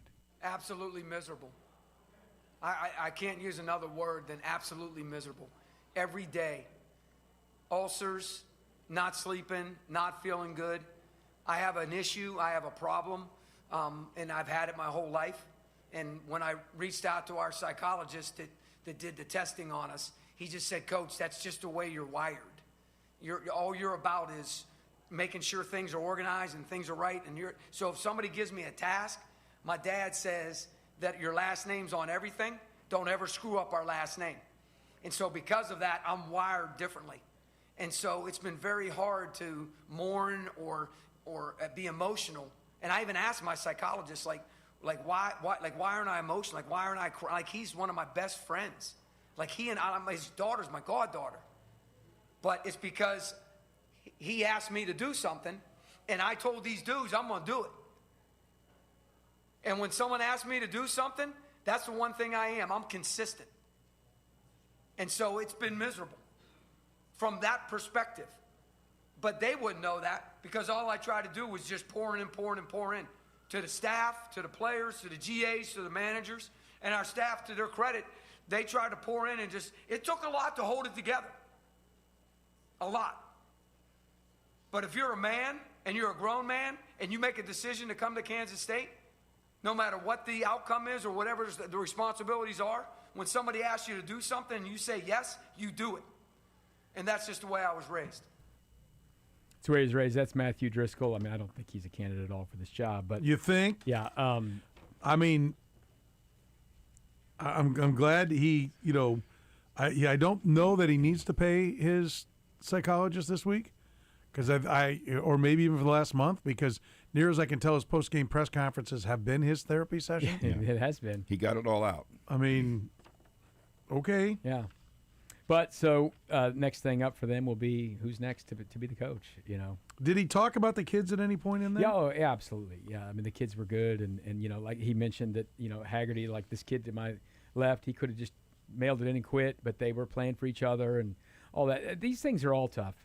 I'm not sad for these guys. They all get paid a lot of money to do this, but they've created their own situation as a sport to do this. But trying to put together 8, 9, 10, 12, 15 new personalities every single year and then having a coaching change in the middle of it, that can't be fun. And as we were talking about yesterday, Yormark was talking about the agents and all that stuff.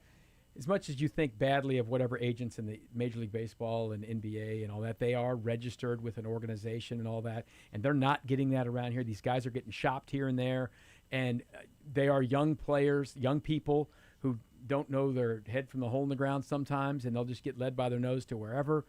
It can't be as easy to coach as it was 20 years ago. You got 15 guys on the team that you had personal relationships with. You said, I want to coach you and all that. And now the personal relationship is, when's the check hit the account? Mm-hmm. What do I got to do? And that's about what it is. It's just different than it was before. And I'm not mad about it or anything. I'm just telling you it's different than it was before. I mean, I think you can hear in Jerome Tang and Driscoll, you're hearing guys that I get it when you're like, hey, we're basically all offering you the same thing, but I'm here for you. Yeah. Everyone's getting a scholarship. Everyone's going to fly, Charter. Charter. All the big programs were all pretty much the same. And so the coach can make a difference. Now it's like, what's the check, coach? Yeah. And I think these guys do want to win, but I don't know if they want to win any more than the guys before. I think they probably. Well, when you hear him talk, if you were getting a check, do you want to listen to that? Like if you're a kid, it's some people. It is for them. Me personally, no. No, but when you start getting a check, it's a job, and when it's a job, Chad Bogart will come down here and sit here and tell us how hard it is and all this and life lessons and you're paid to do a job. I think it's different. I mean, I hear where that would work. I don't think it's a coincidence that K-State failed under Tang and Baylor sucks right now. I think that is not a coincidence. Certain segment of people, young people and their families who that's perfect for, But I think it's a smaller segment than the general population. Yes. I don't see it working anymore. Yeah. So we'll see. Depends on how big the checks are. All right, we got more from the Big 12 tournament. Todd Lebo covering the beat for us. A little Lebo sounds brought to you by our friends at Family Leisure. K10 at Ridgeview is where you can find Family Leisure, online at familyleisure.com. If you mention 810, you can save even more. Hot tubs, spas, pools, patio furniture. How about a pool table? How about a poker table? Game table for the family. Like I said, it's where family and fun comes together. Mention 810, save even more at Family Leisure. The program with Soren Petro. It's like part elephant trunk, but only about, 2 inches long? Curtis, you'd know about that. Weekdays from 2 to 6 on Sports Radio 810 WHB. Hey guys, it's Todd Lebo here for FanDuel, and they've got some great stuff going on this whole week leading up to Sunday when the brackets are revealed. It's a profit boost every single day through the 15th on college basketball. I got myself a 3-leg parlay going right now. I won the first 2 last night. Waiting for the next one to come down today. Hopefully that'll hit for me. You can do the same. Trust me, you don't want to miss a single game. You can build a same game parlay or do like I did and do separate games. You can live bet. You can jump in after the tip. However you want to do it, FanDuel has got you covered, and they will get you paid instantly. They're giving you a profit boost every single day through the 15th. FanDuel.com/local to get started. That's FanDuel.com/local. FanDuel, it's time to dance. 21 plus and present in Missouri. Opt-in required. Bonus issued as non-withdrawable profit boost tokens. Restrictions apply, including any token expiration and max wager amounts. See terms at sportsbook.fanduel.com. Gambling problem? Call 1-800-GAMBLER. Kansas City, the world is coming this summer, and Regal Distributing can help get your business ready. For over 70 years, Regal Distributing has been Kansas City's trusted partner, delivering national reach with a local touch. Summer soccer will bring fans from everywhere to our bars, restaurants, entertainment districts, and stadiums. Are you ready? Let Regal help with custom printed plastic cups, branded bags, coasters, and more. Our full in-house printing capabilities save you time. Visit getregal.com. Regal Distributing. All the goods that keep you going. Warmer days are coming, and that means golf rounds, yard projects, and time outside. But if blurry vision is holding you back and LASIK isn't an option, Discover Vision Centers can help. They offer modern vision correction solutions for patients over 50 who thought they were out of luck. Their team works with you to find the right treatment so you can see clearly again. Get ahead of the season and start your journey to clear vision today at discovervision.com/810sports. Hey, Soren Petro here. Don't call one of those 800 numbers you see on TV to replace or convert your tub or shower. Let your local plumber handle it. The one to know, the Plumbing Pro. They've been serving KC since 1980. They live here, work here, coach here, raise their families here. Plus, right now, ask for the Petro deal and get $2,000 off a new tub or shower replacement.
All right, the Lafayette Delicatessen, end of the hour answer. Iowa State's 49-point win today, largest in Big 12 tournament history. Who did have the record? I remember a 90-45 game with like KU K-State or something like that. Missouri. There have been 2 other 40-point wins. One was Kansas over Texas Tech by 40 in 2002. Okay. And then they lost to Oklahoma in the championship game. That was one of the best days ever. Yes. The biggest, 78-35, Texas over Colorado in 2043. But today blows it out of the water. I hope you don't have this for Iowa next State. hour. I was looking through some Big 12 things, and I saw the fewest amount of points scored in a half was 12. Wow. And here's the wild thing about that game. Oklahoma scored the 12 points in the second half of the game and won. Yes. Beat Missouri 49-47 in the championship game. They scored 12 points and won. And their next loss was to whom?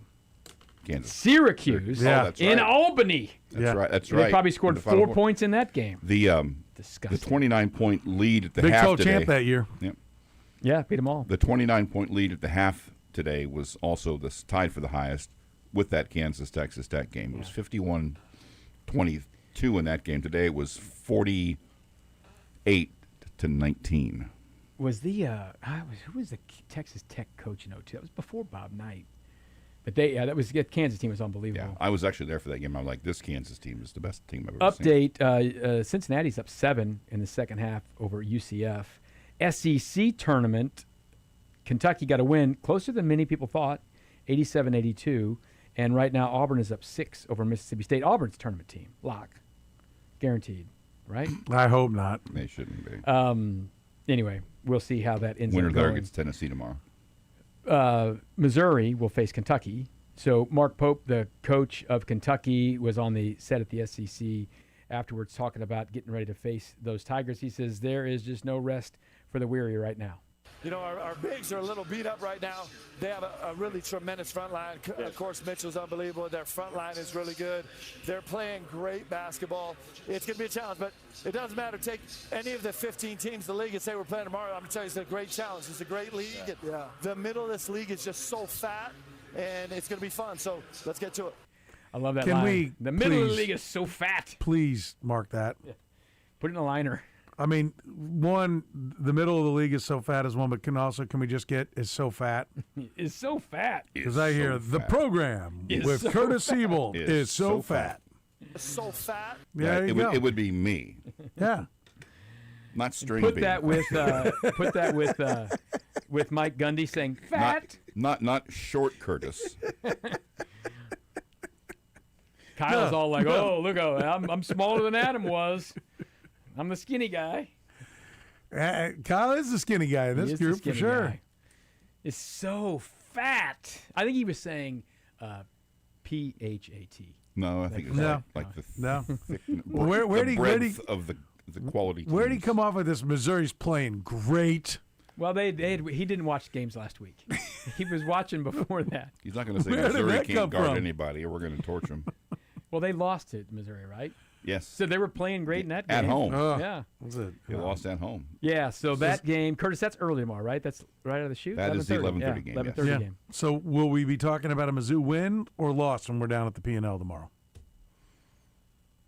You just perplexed Curtis. The trend is not good.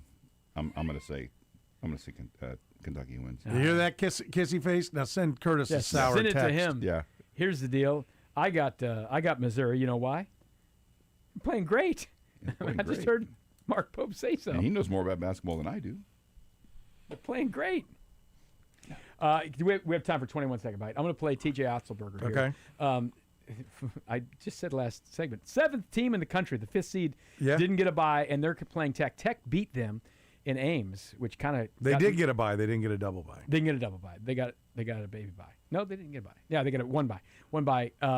But he knows that Tech will bring it, even though they don't have Toppin right now. But Tech will bring it because they beat them up in Ames. Yeah, we have tremendous respect for Coach McCaslin, for Texas Tech, for their program. I mean, he's done an unbelievable job in his time there, and they have an unbelievable team this year, and they continue to do great things. So we know what a tough challenge it's going to be, and we know what a great team that they are. So we're going to do everything that we can to be at our absolute best. It won't be easy. That'll be the first one out of the chute. Iowa State fans were there today. Hopefully more tomorrow. Make their way down that's going to be a fun game. I mean, this tournament's really about to get like super good. Watch out, Kellys. Look out. They ain't leaving. How much Busch Light you got? They're staying. I'm staying. I'm staying. Hide the women and children. Just so fat. Well, Kentucky's a 3.5-point favorite tomorrow. Well, that's ridiculous. Against a team playing so well? Mm-hmm. Oh, my God. You know who else was a 3.5-point favorite? Who? Oklahoma. Oh, they were like 16. And wasn't Arkansas favored too? By 1.5. Oklahoma's like a 7-point favorite tonight to a team that beat them like a drum earlier this year. Who? South Carolina. Mm-hmm. Oh, OU's going all the way, Todd. They're on like the next 4 out. Yeah. I mean, you can dream a dream. I say extend Porter. Me? We're already firing our coach. Why'd you do that? He sucks.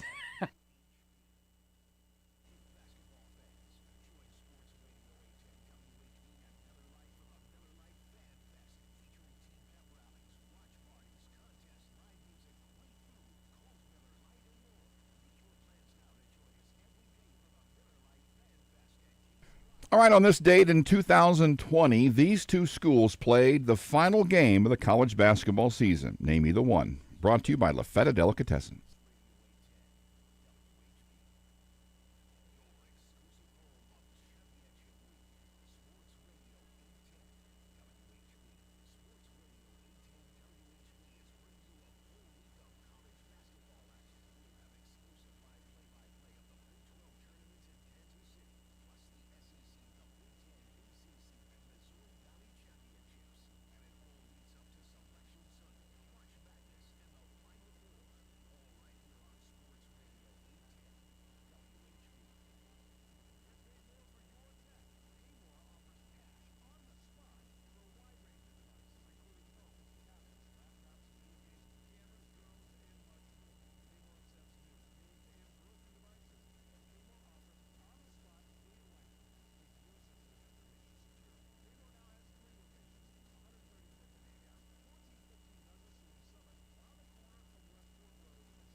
Hi, welcome back here on the program here on Sports Radio 810 WHB. Soren, Petro with you. Kurtis, Seaboldt, Kyle Collier. As we're going to talk a little NFL draft, talk a little football, talk a little free agency. David Leske coming up in the 5 o'clock hour. We'll talk some Royals baseball. The Royals getting a big home run from Jack Caglione, or not the Royals, I should say, Italy, getting a big home run from Jack Caglione as he went yard for the boys in blue. So far, Bobby Witt Jr. looking pretty good. Jack Caglione looking pretty good. Michael Wacha had a high strikeout total in his relief appearance. Seth Lugo pitched pretty good for Puerto Rico. Been a pretty good World Baseball Classic for your boys in blue. We'll talk about that with David Leske coming up in the 5 o'clock hour. Talk a little NFL. Leo Chenal off to the Commanders. We found that out last night. Yet another departure for your Kansas City Chiefs. Mm-hmm. The man who climbed a double-decker bus, the first parade. I saw a clip of that last night. Oh, crawling up to the top? That was impressive. He, yes, he is an impressive physical specimen. Question is, can he be a better linebacker? Yeah. But when you see the price that he goes for, 3 for 24.5. That's pretty much the same money they gave for the safety. Would you rather have Leo Chenal, or would you rather have Alohi Gilman? I think I'd rather have Alohi Gilman. Really? Just because, I don't know. I'm thinking, I don't disagree. Is it easier to find Chenal than it is to find someone to replace him in a group of linebackers than it is to find a guy who can be kind of I don't know if this is the quarterback of the late, that kind of player in the back end of your secondary. I would think it'd be a little bit easier to maybe to find a replacement for Chenal than to find a player of Gilman's sort to be the replacement for Cook. I think based upon what they said, last draft time when they were giddy to get Jeffrey Bassa, seems like they've got the in-house replacement there. And they don't at the other spot. I mean, I think there was kind of a feeling that the Chiefs could hang on to maybe one of the guys out of Jalen Watson, Brian Cook, and Leo Chenal. If there was one of them that they came the closest to signing, who do you think it would be out of those three? They have not held on to any of them. Which one do you think? I think it was Brian Cook, hence the $18 million first year in the Bengals contract that they had to do a little something. Because they knew that if they put a standard deal up there, much better chance that the Chiefs would match it, whereas Washington didn't try any kind of chicanery or any kind of special situation to no poison pill there. So I would tend to agree. Yeah, I think Brian Cook's probably the one that they came the closest to, but I think that $18 million aced it. And I think they thought, I'll bet you the Chiefs thought maybe, but I think the plan was we're not going to be able to keep any of these guys. Is that one of those situations where you look back, you think, you're glad that they did that because it's so tempting. Brent Veach's tendency has been to keep his own guys. That you're like, if they'd left it up to the Chiefs, they probably would have found a way to get it done, and maybe they shouldn't have. And you're kind of glad that the Bengals did that, because that took the temptation away from someone to make a move that might not be the best move for the future of the team. Yes, because I think Gilman, who is on a contract that's 67%. His is 24. Well, that actually this would be pretty easy math. 60%. Yeah, a straight 60%, or just a little bit more than 60% of Brian Cook. But I think he's a lot more than 60% of the players. Absolutely. I think he's more like 85, 90, 95%. I mean, if you take a 3-year average, he's a better player. Yeah. If you take just last year, Brian Cook was the better player. Maybe more from the athleticism standpoint, although that's not the top thing you're looking for that position. But yeah, still helps. I don't like seeing Leo Chenal go. Liked having that kind of Swiss Army knife piece for Steve Spagnuolo to use on the defense, but somebody had to communicate.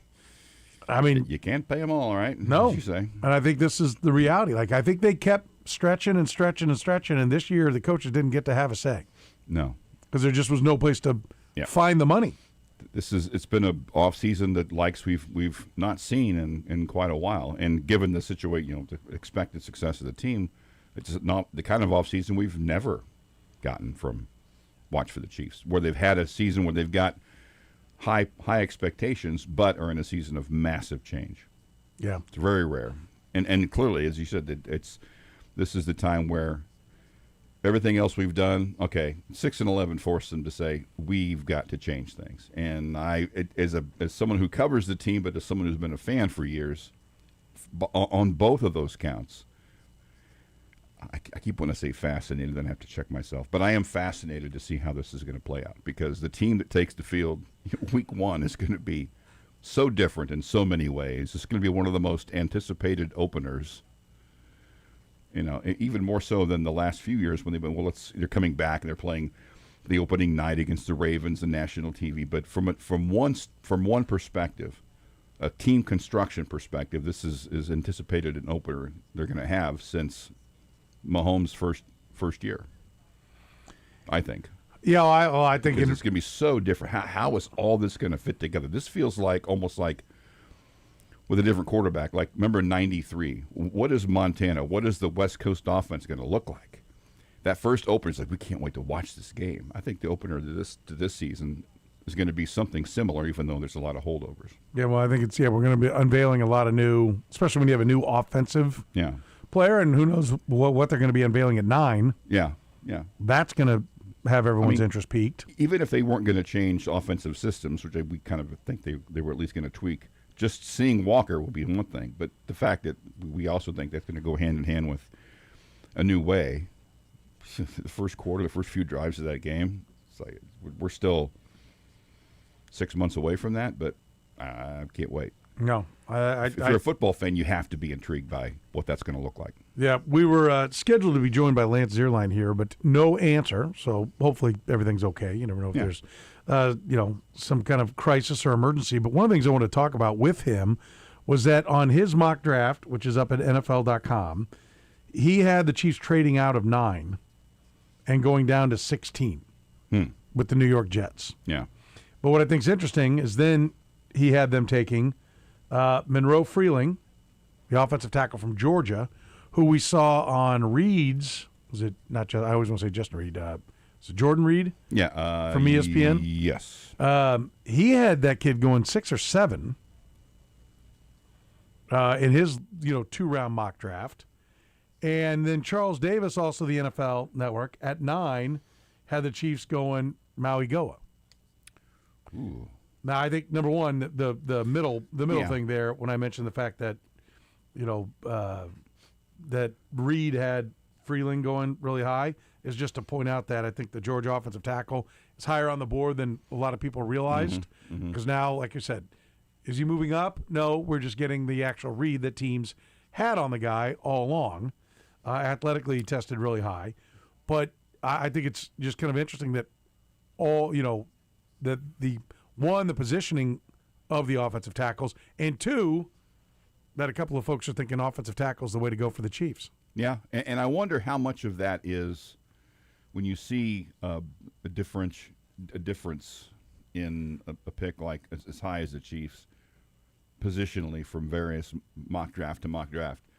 How much of it is a difference in opinion of what the Chiefs need or going to go after or what they're hearing, and how much of it is what they've structured the first 8 picks? I mean, if you think they really, really need or are going to be after a guy who's going to be gone by then, the fact that somebody has a tackle there at 9 does not necessarily mean that they think the Chiefs' number one goal is a tackle. It could mean of the players we haven't put on the mock draft 1 through 8, that's the need they have the most. I mean, if they think it's edge and they've got Bailey and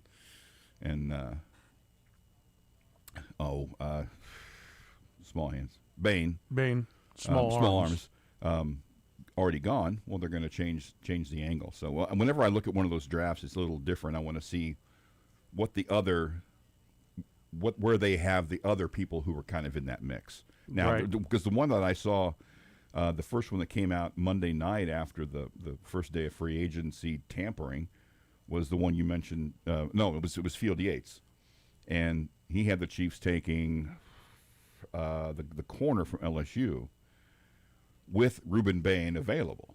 Now that one intrigues me because he thinks Bain's going to be there at 9, but thinks the Chiefs are going to pass on him. That's more intriguing to me than if Bain was one of the guys they had in the first 8 picks. So I think it's, when you're looking at mock drafts, I would always recommend looking at who's gone before that and then kind of funnel that into or fold that into what you think about the pick they have for the Chiefs at 9. I want to give you the – hang on, let me see here. I want to get the picks of – I wonder how they're going to do – I'm trying to find the Jets draft picks here. Hold on.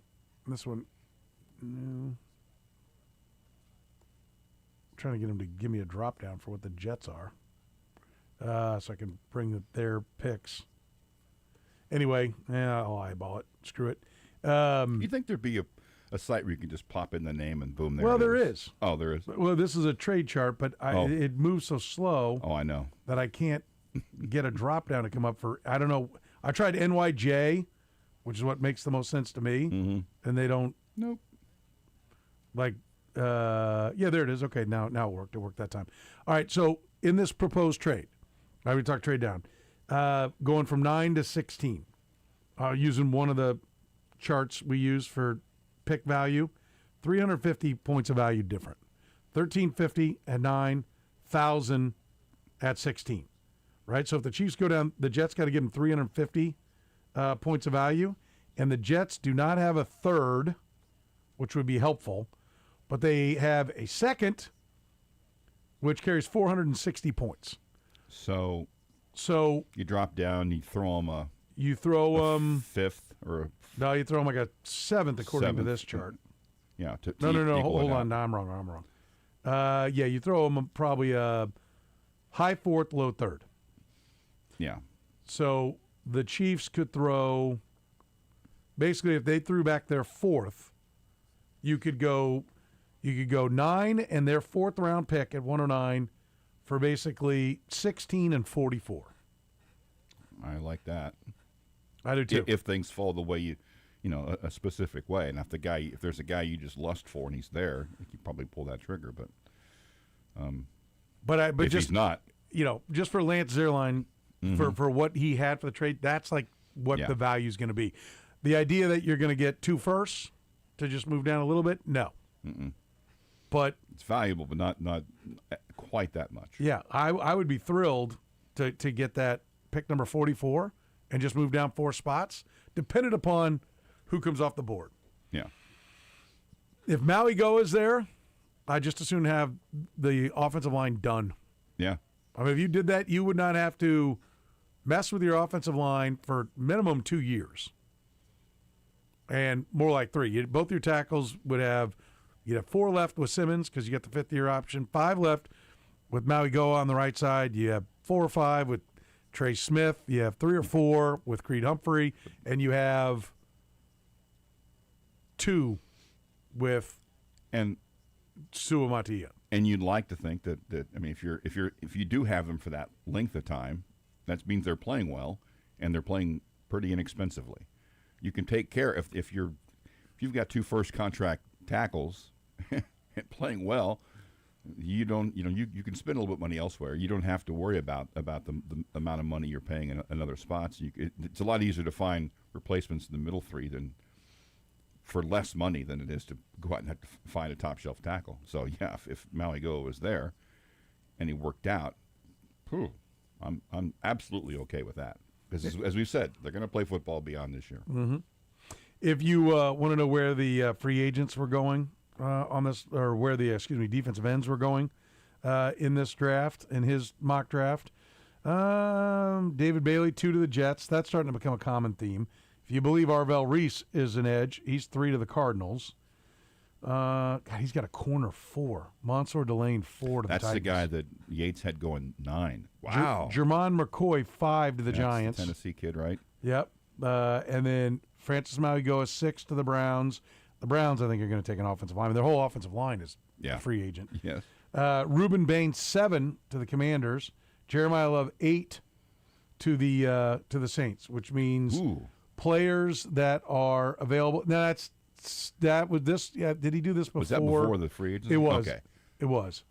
It was before, so that would change. But if it's that world, you know, the guys that are available: Caleb Downs, the safety; Sonny Styles, the linebacker; Carnell Tate, the wideout from Ohio State.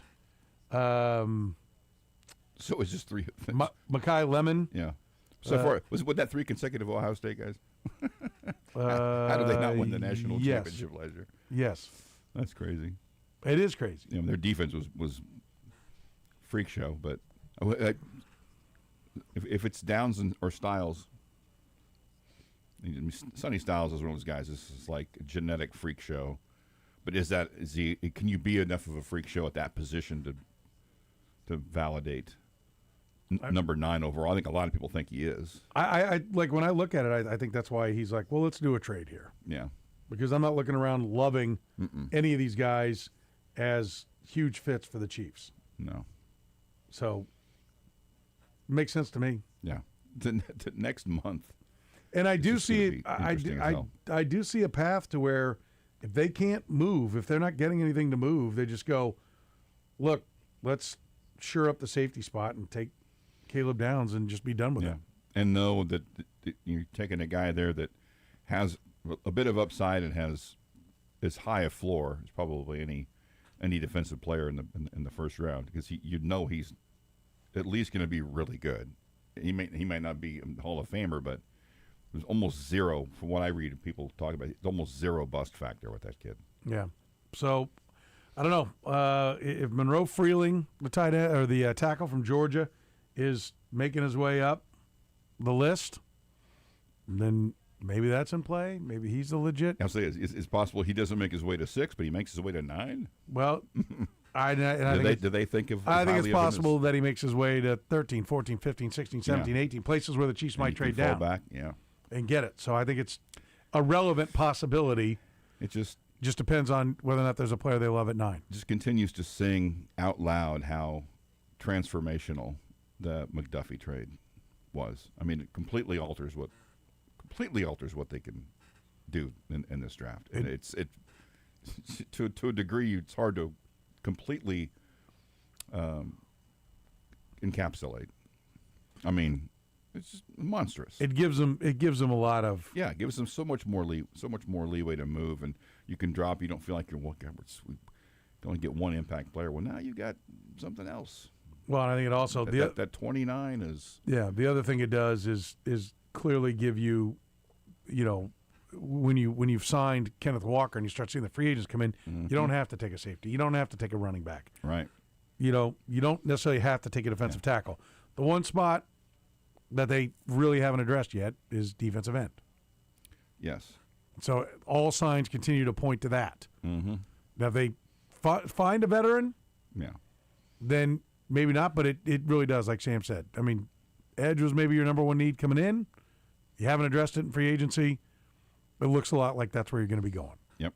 So it's just depending on where they are and where the players go and how quickly would they be able to, you think, maneuver based on where the draft board is going. Say if they do like one of the two guys that might be there at 9 and suddenly those guys are gone, how quickly can they put in action a plan, an ideal plan to move back and get somebody else? I think the plans will be in place. I think they'll be in place the week of, and they'll know, okay, here's who we got to call. Here's who's looking to move up. Because he said before that they know what each team will have a pretty good idea of what the teams ahead of them or behind them are looking for. So when they go into draft night, they've got 4 or 5 teams. Okay, this is what this team will need for 20. This is what this team will need for 16.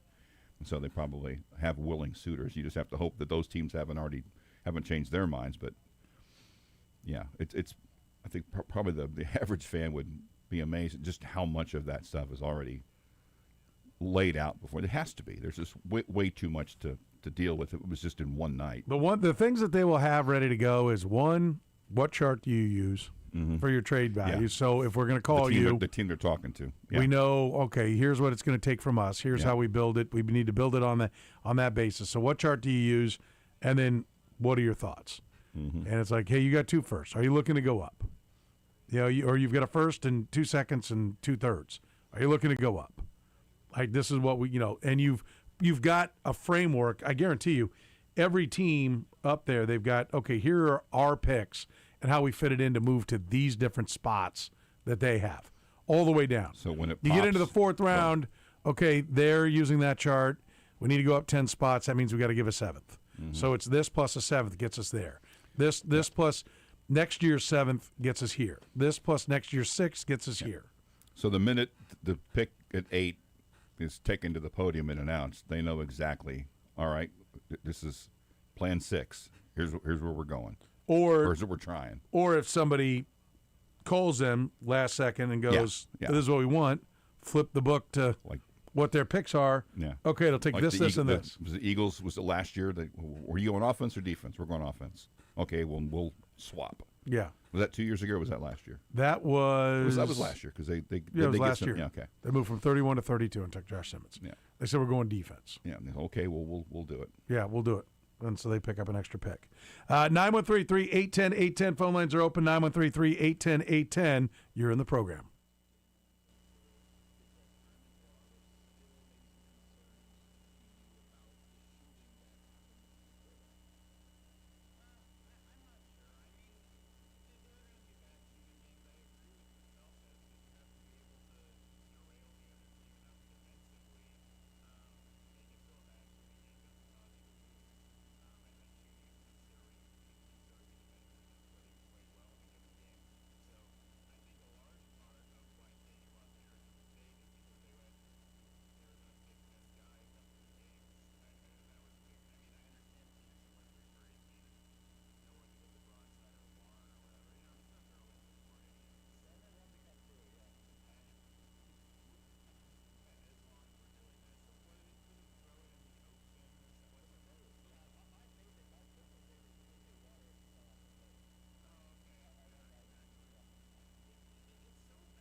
All right, the Lafayette Delicatessen, end of the hour answer. On this date in 2020, these two schools played the final game of the college basketball season. I asked for either one. I actually told Kyle we would take any one of four answers because you correctly pointed out that although the game was not completed, the game there was a game the day after they got to halftime. There was a game the day that everything that they finally shut it down. Yeah. That they ended at halftime. Ended at halftime. That was Seton Hall and that was Connecticut. Seton Hall, maybe Creighton and St. John's. Nailed it. In the Big East, I guess it would have been, right? Mhm. Yeah. And it was canceled at halftime. But the game I was initially looking for that was on this date was the final game of the day in the Pac-12 tournament, Oregon State and Washington. So this, on this date in 2020 when essentially the world began to shut down. That which was the day after the the T-Wolf Center. Oh yeah, Rudy Gobert. Rudy Gobert was touching all the phones, but I think he did that 2 days before. Yeah, and then the day before he was tested positive. Yeah, and then what? Then the next day everything started shutting down. His test result was the thing that everyone went, oh no, yep, we've got a problem. And I was going to try to see the because if it had been a better name, I would have used it. I was trying to find who scored the last point of the Big 12 season that year because Kansas State had the final game. They scored the last 8 points of the game to beat TCU 53-49, and it was Mike McGurl. Oh, yeah. Starting forward, hit a couple of free throws for the final points. Final basket of the Big 12 season was made by McCall Mayween. Okay. Yeah. What are we now? 6 years? 6 years. Yeah. Holy cow! Time flies. Yep. That was when you're not wearing a mask. You know. That was the day we just sat in that box and went, "Oh boy, look what else just happened." This canceled. That canceled. Yeah, I remember that. Yeah. We'll be back down there tomorrow. In some ways, it seemed like it came back. Things came back faster, but it seemed like also from that standpoint, it lasted longer than we thought. But in retrospect, I think we returned to normalcy quicker than a lot of us expected. Once we got into the real heavy part of the summer, we didn't think that in a year, in 6 or 8 or 10 months, it would be mostly back to because we got games. That season there were fans at football games. I think we went from thinking, oh, this won't be too bad. Oh, it's going to be pretty bad. There would have been no expectation that we could get fans at football games. If you'd asked somebody in July, would you have thought that? Well, I didn't have on my bingo card, let's reminisce about COVID for today. It's reminiscing about sports. But it is this time of year when it was happening. I mean, this is when it all hit. I wouldn't have thought that we would have had fans in the stands that year, but we did. And then by the following March, they had the NCAA tournament, and then most people were kind of backing around that spring. So yeah, no, it did. We got through it. We did 3.5 months without any I don't games. have a good transition out of this, though. I'm going to tell you. So it's just 3.5 months. We learned how to talk a lot. Remember that? Yes, that is true. That is true. Lists. I want to play something, then we'll go to the phones. T-Box wants to chime in on the Chiefs. 913-810-810. Ian Rappaport. We just had what's his name? Eric DaCosta, the GM, president and GM of the Baltimore Ravens, held a press conference. Here's Ian Rappaport from NFL Network talking about what DaCosta said as far as what their plan was originally with Max Crosby and Trey Hendrickson. Yeah, no, I would say it seemed pretty early in free agency that the Ravens knew they were probably not going to get Tyler Linderbaum. I mean, they were hearing rumors of a 3-year deal for a center, which is really unprecedented. And the fact that it was as massive a deal as it was, I mean, the Ravens felt like they were out. And so, once that was clear, which was, I think, probably by middle of the day Monday when it became clear, like, all right, Linderbaum's not coming back. Then it was like, all right, Max Crosby deal's already in the books. Let's go after Trey Hendrickson, fill all the holes. Because, remember, in their minds, they didn't have 2 first-round draft picks for the next 2 years. So it's like, all right, we would have gotten a pass rusher in the draft maybe. We need to sign one because we don't have a first-round draft pick. So that all makes sense to me. Sure. And also kind of goes against the thought of it was either Max or Trey. Sounds like the original plan was both. Now they do have their first rounder, so maybe they end up signing a pass rusher anyway, but definitely paints a little bit of a different picture, I would say, than we thought. I think you're a sucker. Wow. I ain't buying that for a second. No. Yeah, I watched. It was they were running it live here. He's up there explaining it. If that was your plan all along, you wouldn't have held a press conference. No. I mean, nope. That was a damage control press conference. Yeah. When I first heard that, I kept thinking, did I miss something that he said earlier? Is he actually saying that both of them were the? If your plan was to get Trey Hendrickson and Max Crosby, you would have signed Trey Hendrickson day one. Day one. He would have been the top guy because if that's the plan, you can't let that guy get away. No. And so you would have been this would have been done day one. I don't buy that for a second.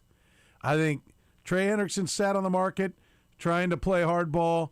All of a sudden, all his offers started evaporating, and they went back to the Ravens and said, well, we'd do it for this. And they went, ooh, well, if we've got him, then we can just draft somebody. Let's get our first-round picks back, and we'll flunk, Max Crosby. That was the point of telling the Trent Green story, was that the Chiefs knew Trent Green was still coming back from the knee when they traded for him. Mm-hmm. They were confident in what the process is and that the player was going to take it serious, that Trent Green's a hard worker and that he'd be ready to go, and so they made the deal.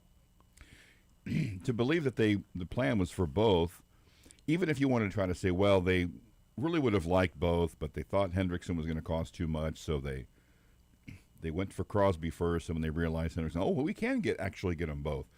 But the difference in what Hendrickson they thought he was going to make and what they ended up paying him, that's the difference. And we've got, whatever it was, 240, or what was it, one for 120, right? We've got $240 million. We don't have $250 million, though. Yeah, we're gonna skip that. I don't buy that at all. Not for 1 second. Am I buying this flimsy excuse? And I guess if when you're we've talked about it, the information guys, they got to be beholden to that's why they tweet out, Jets just got themselves a good kick returner and so. Yeah, because the agent wants that out there, so you got to be a stooge for all the little signings, so that you can be included in the text with all the big signings. And it feels like to me, am I the only one, that the agents have their group of guys, and to 5 guys send it out to Schefter, to Rappaport, to Jordan Schultz, to whatever the list is. There's like 5 or 6 or 7 of them because they're all tweeting it within like a minute of each other. Yes, it's bing bang bong. You got to be on the list of the top agents. And you got to get it, but then it's literally like immediately get it out there. Yeah. It's like not a coincidence. And some of them, there's some you actually see, and people get kind of irritated by it when particularly saw it on Monday and then again on Tuesday about some contract agreed to, negotiated by agent so-and-so and so-and-so and so-and-so. Well, why do you have to mention the agent's name? I'm like, because if they don't, they're not going to get the info. That's who's talking to them. Yeah. And they want it out there so that the next player goes, oh, he got them that money? Okay, I'll sign with him. Yeah. Yeah, exactly. 913-810-810. Let's talk to T-Box here in the program box. What's going on, buddy? Hey, shocking lawyers talking to other lawyers, knowing what they're thinking and being prepared. Yeah. Which is pretty much what you just said about the agents. Yep.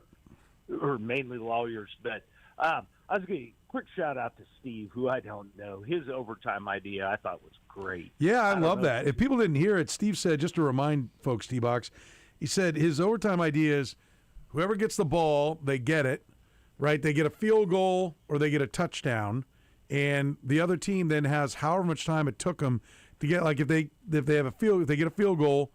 And the only thing I was thinking about during it that would be a problem, if they go down and get a field goal in a minute 20, like you get a big kick return, 3 stops, and you do it. Do you have to score a touchdown in a minute 20 to win it? or just a field goal, or just a field goal to extend it, but you get as much time as you want for a touchdown. And what if the guy runs the opening kickoff back for a touchdown, which has happened in the NFL in overtime, not as likely to happen maybe in the where they've got it set up now. Maybe it is. But it is a really intriguing idea that, okay, it took 5:47 to go down and get a touchdown. Yeah. Now the other team, they get their possession, but instead of getting all the time in the world, take your time, go for it on 4th down 3 times, let the clock burn because you're slow and deliberate. No, you got to get it done in 5:47. That's what the first team took. So it would even put an emphasis somewhat on, well, maybe we do want to go first because we want to hustle down the field because their hurry up sucks. So we want the ball and we're going to score and score fast, and there's no way they can do it. You could amend it to where you have to give them at least 2 minutes, but no more than what the other team used. That's to prevent, if the kick return touchdown on the first play, well, sorry, we'll just squib the kick, and there's no way you're going to win the game. There has to be at least a good faith effort. No, I think it puts it back on. It puts it back on playing defense. If you don't play defense, yeah. I mean, it's the same thing. I never had a real problem with the sudden death overtime. If you want to win, stop them. But it's it's so hard to stop people, so the game has changed. Okay, I get it. So now we're going to give each side a chance, right? But a touchdown first, it was each side gets a chance. Field goal doesn't end it, but a touchdown does. And then now it's each team gets a chance. I think it's okay to make the defense have to play, And if that would reward if your offense goes down and gets it done in 151 and you can play good defense, that's part of the equation. I don't think you need a minimum time. Participation ribbons. Yeah. I love it. Anyway, I know that's not what you called about T-Box, but anyway. Oh no, it's all good. Steve's feud skills not so good, but his overtime idea is pretty nice. He still got the 40 T-Box. Yeah, he did. Still got the 40. Yeah, he did. Yeah. So that was big. For those of us in the future, keep that in mind and keep our ideas coming. So, K-Dog, too, I met someone codenamed Tinkerbell that had really nice things to say about you. Interesting. Wow. Okay. I don't know who that. Right? I don't know who that would be right off the bat, unless it was Kirk Gibson. Alex. Oh yes. Very nice. Okay. Thank you. Okay. Yeah. Absolutely. So, Kenneth Walker signing. Is it possible it had any? Well, it's obviously possible, but anyhow, the fact that he takes the ball with the quarterback under center so often, is a possible part of that signing too? Was the fact that it was kind of a backup plan for the backup behind Mahomes, and if so, who is going to be the backup? Wait a minute, signing Kenneth Walker was somehow had something to do with the backup quarterback? Well, no, I'm saying because Mahomes, if Mahomes isn't ready week 1, or isn't even ready in the 2026 season, which I'm pretty darn sure he will be, and obviously they know, but would we have a backup quarterback that takes the ball under center, basically to prepare for him being the number 1 option? Yeah, I don't. I think when you have as much money tied up in Patrick Mahomes as you have tied up in Patrick Mahomes, there's one plan. It's the Patrick Mahomes plan. And the backup quarterback is he better not be out for long or we're screwed. Right. And I'm not saying that, they're not, it's not about being prepared to, not saying replace him, but maybe he won't be ready till week 4. Maybe he won't be ready till, whenever the bye week is or whatever. And so having a quarterback that has a backup that's used to taking the ball under center will prepare the team and put us in the best position to win without him for a short period of time. Yeah, I like I said, I think they're going to wait for all the quarterbacks to kind of settle in. Who's left out there that'll take league minimum offers, and that's going to be your backup. I mean, I think that's I understand what you're saying, and I think it's sound logic. I think it's a smart idea, but I think whoever they get is going to run what they're told to run, no matter where they've been, and they're going to get the best of whatever's left. You know what I mean? I don't think there is well, Mahomes is going to be good at this, so let's go find a guy that's good at that as well. And this is the style we're going to play. Whoever they get is going to have to play the style that they're going to play next year, regardless of what his background is. Yeah, I'm good with that. I do want to say I like the Walker signing. Did we overpay for him? Maybe. But I'm good with that signing, especially since he won playoff fantasy football for me this year. So, there it is. Thank you, T-Box. Good seeing you last week. I'm at CBD American Shaman. Yeah, there it is. Mm-hmm. Yeah. He finally got around to what matters. He got me the title, and my buddy had to eat $1,000 worth of fast food in 7 days. I don't know. Yeah, that's become the new thing. Mm-hmm. And it's not about what you win. It's what last place has to do. Have you heard about the you eat X number of calories in a fast food place before you can leave? Or yeah, a pretty common one is the IHOP one. You go to a breakfast restaurant. Every pancake you eat takes an hour off your time, but it's 24 hours. At 24, yeah. I could eat 24. I'd be out of there in 20 minutes. Yeah. We had a guy who didn't finish it. What do you mean? He came back the next day to finish it. He gave up. He quit. Are you that saying you can't do that? He did. We made fun of him, and we still make fun of him to this day. It's 24 pancakes. Who can't eat 24 pancakes? He's a smaller fella. Could you eat 24 pancakes? Depends on the size. Dollar-sized pancakes? Yeah, probably. No. Like the kind they have at like breakfast places. They were solid pancakes. Yeah. Maybe I'm wrong, and I'd get into it, and I'd realize, oh, God, that's all that dough. You plow through the first 4, and you'd be like, oh, yeah, it's good. You get to about 10, you'd be like, hang on, I got 14 more of these bad boys. I want to think that I could do that in under half an hour. I mean, all I need is 23 and a half, and I'm done. A lot of syrup? Well, I'd probably stay away from the syrup. Okay. I mean, I think that's just going to bog you down, isn't it? That's probably what you got to stay away from. It sucks, but you got to eat them dry. That's your path to escape. I wouldn't put any money on it, but I would doubt that you could do that. If you'd put a decent amount of money on it, I would do it. No. Nope. The sales people did $9 night hot dogs, not the Costco hot dog.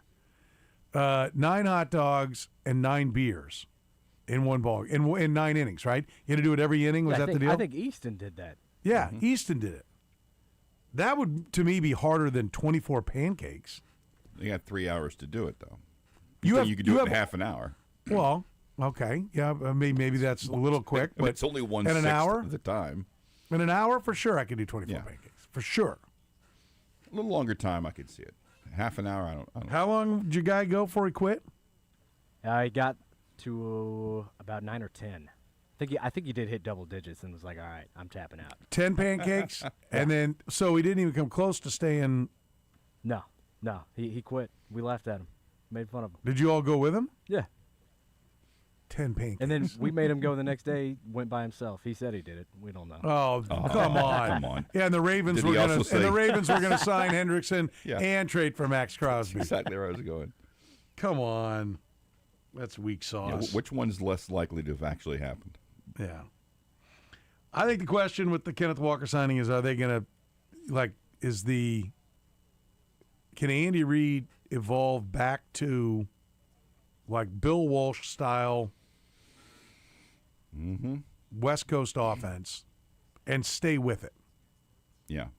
Or does first game, 0 RPOs, second game, 1, third game, 3, fourth game, 1, fifth game, 6, 8, 6, 10, 9, 12. Does it does he just lapse back into his old ways? If they go out and things don't quite go well on a few drives. Yeah. They're 2 3-and-outs and then one first down and a punt. All right. Yeah. That's my concern. He's been Andy Reid for almost 70 years. I mean, it's people are quite fiercely themselves, and I think that is always got to be a concern with someone who's been doing what he does as long as he's been doing it. Do you remember when he said this year, well, that's the great thing about this offense, it's all in there? Like when he was being, pummeled with questions, about getting under center and running the ball. And he's like, yeah, that's the great thing about this offense. I mean, all that's in there. You're just not doing it. Yeah, you're right. I mean, that to me worries me a little bit. That like that's why we're not seeing a Mike McDaniel brought in. No, everything I need is right there. Okay, but so's the other stuff that's not working. Mm-hmm. And are you going to get away from that? That's my question. 913-810-810. You're in the program.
You're listening to the program here on Sports Radio 810 WHB.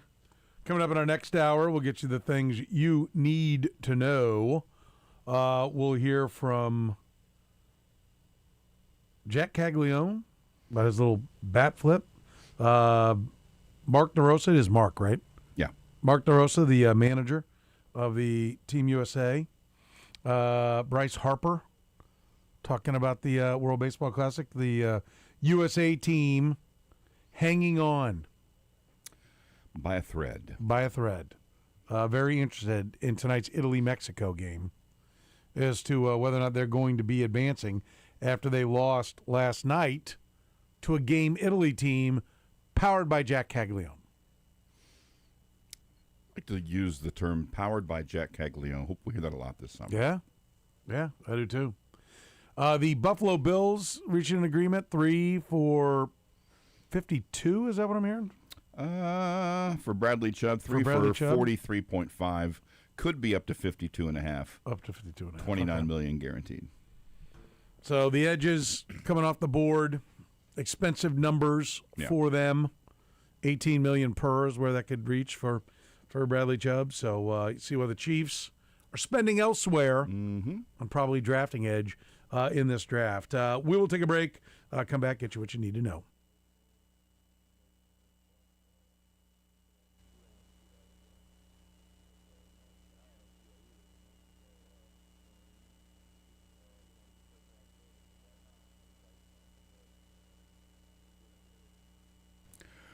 All right, before Bam Adebayo, who held the record for most points in a game by a player who averaged 16 or fewer in his career? Brought to you by La Feta Delicatessen.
Fourth quarter of the program begins right now as we finish strong here on a Wednesday. We'll talk some Royals baseball with David Lesky, get into a little World Baseball Classic, which we're going to get into here in a second. Yeah, very much looking forward to talking some Royals baseball with one David Lesky. Yeah. Lots to talk about. A lot of Royals performing pretty well in the World Baseball Classic. Yep. So Acquitting themselves nicely. Looking very good, as a matter of fact. And a former Royal, Michael Lorenzen. Yeah? I noticed there was a game play last night where Lorenzen fed to Pasquantino first. I'm like, not the first time that's happened. No. The U.S. did not get it done against Italy. I mean, 8-0, right, was where it peaked on the biggest lead for Team Italy. Jack Caglione hit a home run in the middle of that, and Caglione said the distance on the bat flip, that wasn't intentional. Hit it, felt really good. Kind of knew I got it. Pine tar was a little sticky, if I'm being 100% honest with you. Tried to release it, and my glove just wouldn't open until it got a little too high. So I saw it fly, and it was just one of those, I regret that. But, in the moment it was awesome. Fired up the guys. Almost hit one of them, but, it's part of the game, I guess, in a way. But, definitely wasn't intentional, to say the least. You heard on the clip, we played it in the Open, the color announcer for Fox, was it Smoltz? It's like, haven't seen a bat throw like that in a while, bat flip like that in a while. Got the pine tar, got stuck. Got stuck. I believe that more than I believe Eric DaCosta. The Ravens general manager who says, no. We're going to do both deals. Yeah. That's what we want. We want to do both deals. And that was a laser. I mean, that went halfway back, more than halfway back on the lower level. And that ball did not get more than 50 feet off the ground, it looked like. No. And, if he's going to, if he's comfortable and swinging the bat, feeling good now. Yeah. I love him getting this experience. I do too. Just to go, spring training for a while, and then suddenly you're in a big league game. He's playing in games that matter. Clearly matters to his team, matters to him. He's got a teammate there with him. The guy who's basically was picked by the organization to be, his guide through his first year or so. They put his locker right next to Vinny Pasquantino's for a reason, and to have that experience, fantastic. I would think it's going to have at least some positive impact for his sophomore season. Bobby didn't play much in 23, but it didn't hurt him. No. So, I mean, he was, DeRosa knew they had it clinched. Didn't have to get the bench guys in. What a schmuck. Bigger schmuck, Mark DeRosa or Eric DaCosta? Well, let's hear Mark DeRosa, the manager of Team USA. On the MLB Network Tuesday morning, DeRosa was asked if his team was ready for the game. Absolutely. I'm going to look at it. I'm going to get some guys off their feet, no question about it. I'd like to get Goldie a start, and he has been awesome, just a leader of men behind the scenes with Aaron Judge. I'd like to get him in there. I'd like to get Gunnar in there again. Ton of respect for Italy. It's weird. We want to win. We want to win this game, even though our tickets punched to the quarterfinals, because Mexico plays Italy actually tomorrow. So the way the schedule lines up, this is an important game for us. Nolan McLean will start. He's on the bump, and he's good to go. He's an absolute beast, and I expect him to throw the heck out of him. Ticket not punched. Oh, boy. Awkward. I mean, we opened with this. I don't understand how you can enter into the tournament and be taking it serious and not know the rules. You're the manager. I mean, a coach, your job is to coach. Someone could say, even the non-sports word of a version of manager is to manage things. And I would think high on the list of a manager's duties is knowing what's at stake for his team when they take the field. Yeah. That's got to be priority one. I mean, I figure he's probably hearing from some teams, some other GMs, like, hey, don't play my guy. Don't let my guy go more than this. Something like that. Maybe that could be a reason he kind of threw in the B squad lineup. You could be like, hey, everybody on this team is an all-star. like everybody's going to play. Yeah. Right? We'll get down and mix and match based upon it, but we put this team together, everybody can play. But I don't know that I don't know that that's 100% accurate either. So and even if everything that's said especially when Clayton Kershaw is in the bullpen. Yeah. Even if everything said was accurate, the fact that he showed up at the stadium and that was when he learned that they hadn't clinched. That's too late to be finding out that your team needs to win, maybe to clinch a spot. That's way too late. Way too much planning has gone into what happened that night when he gets to the stadium. All right, let's hear some more. After the game, DeRosa admitted his mistake. Yeah, I misspoke. I was on hot stove with a couple buddies today and completely misread the calculations. We knew that Mexico was going to play Italy and then running all the numbers with if we lost tonight with the runs allowed and runs scored and outs. So I just misspoke. Okay. You misspoke. What calculations? You didn't know. Yeah. What? Yeah. What calculations could you have done for tonight's game from last night's perspective before it happened? I mean, you couldn't have known what you were going to do. We missed. There was nothing to calculate. Yeah. When he spoke yesterday morning because the game last night hadn't been played yet. Exactly. Exactly. There will be a different manager for the U.S. team in 29. All right, were guys dragging for the game against Italy after the win over Mexico? Here's what DeRosa had to say post-game. We played in a different time where we were staying in the clubhouses till wee hours of the morning, just having a few beers and talking the game. So that has been the most enjoyable part of this for us, just kind of bringing the entire group together. I mean, that not only that ended up on the bus, that ended up back at the hotel. There was some guys dragging today. So, I mean, he's admitting they clearly thought the win over Mexico had them advanced and that they were playing a game. I mean, you go back to those guys. You didn't misspeak. You basically had a party after Mexico and then showed up and laid a complete egg against Italy. Why do you say that into a microphone? I mean, I think part of it is it's a carryover from, oh, yeah, we're going to be celebrating like the hockey team did. Mm-hmm. We're going to be, breaking over the champagne, or this is like advancing out of the wild card round. So let the good times roll because we've advanced, or clinching a spot in the playoffs or clinching the division title. We drink it up because these games don't matter anymore. Yeah. He flat out did not know how to advance, what it takes to advance in this tournament. We've seen teams that clinch on a Saturday night. That Sunday afternoon lineup is like, okay, somebody's got to play, but it ain't going to be me. All right, here's Bryce Harper speaking about the importance of baseball in the Olympics. Obviously, the WBC has been great, but it's not the Olympics, right?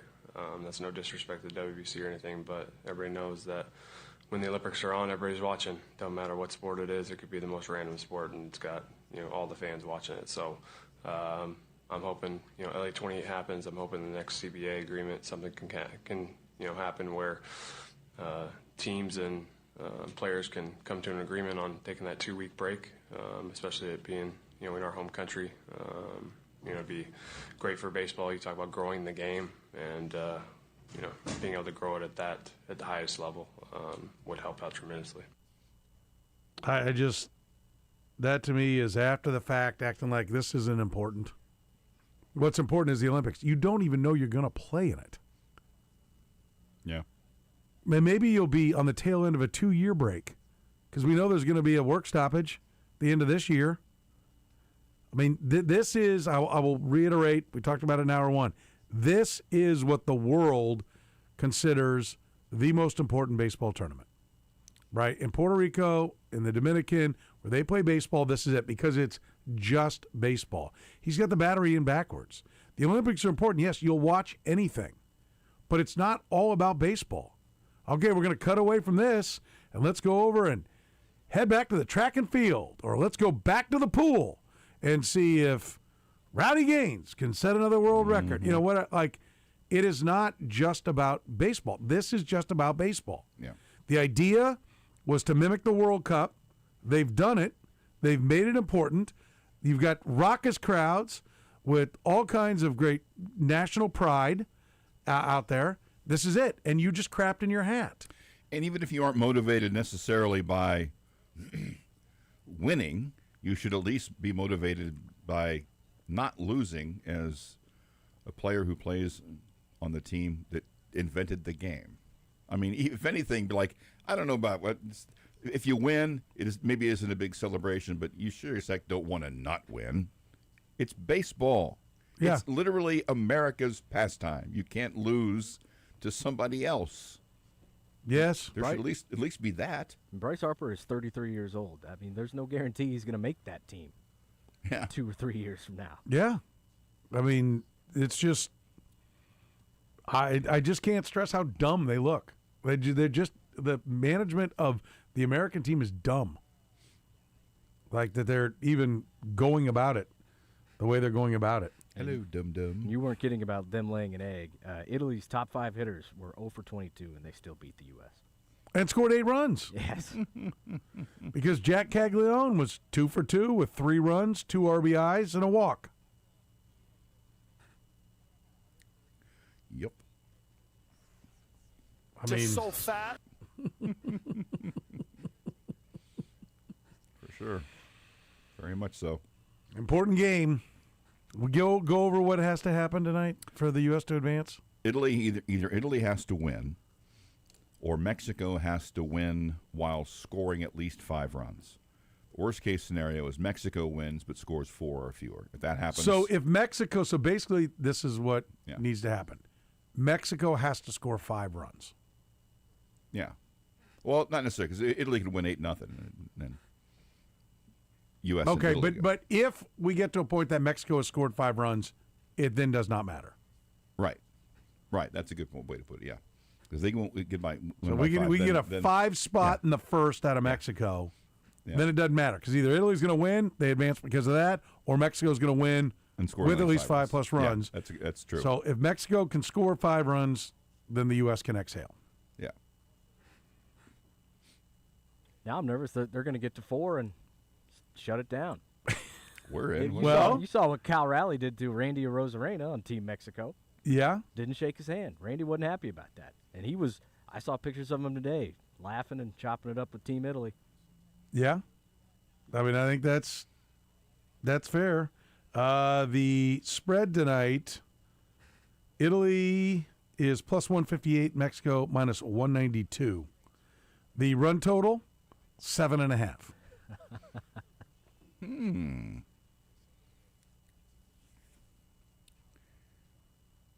I'm trying to see what you just said Italy was minus 182, right? Or was it the other way around? No, I said Italy is plus 158. Mexico is minus 192. This does not sound good. But the run total is only 7.5. Yeah, I heard 7.5. I thought first in my mind thought you said Italy. Yeah, that's not good. Doesn't bode well for the Americans. Is it Aaron Nola against Javier Assad? That's correct. So that's what they're dealing with. Yeah, boy. All right. We'll find out. It'll be entertaining one way or another. Mm-hmm. Are we going to have a Team USA cam? Like, like watching when the bracket's announced or like the team that's watching the playoffs, like Joe Burrow sitting at home waiting to see if whoever's going to knock off whoever. We're going to get that? Which I remember. I doubt it. The first time I remember that was in '86. The Dolphins and Pats were playing on Monday night, and the Bengals needed the Dolphins to win to go to the postseason. So Chris Collinsworth and Boomer Esiason are sitting there, and Miami had a nice lead, and they were all happy. And the Pats came back and scored 14 points to win the game. They were just like, yeah, just our lives are over. Yeah. So we'll see. By the way, you mentioned Randy Arozarena had vulgar words for Seattle Mariners teammate Cal Raleigh. Wow.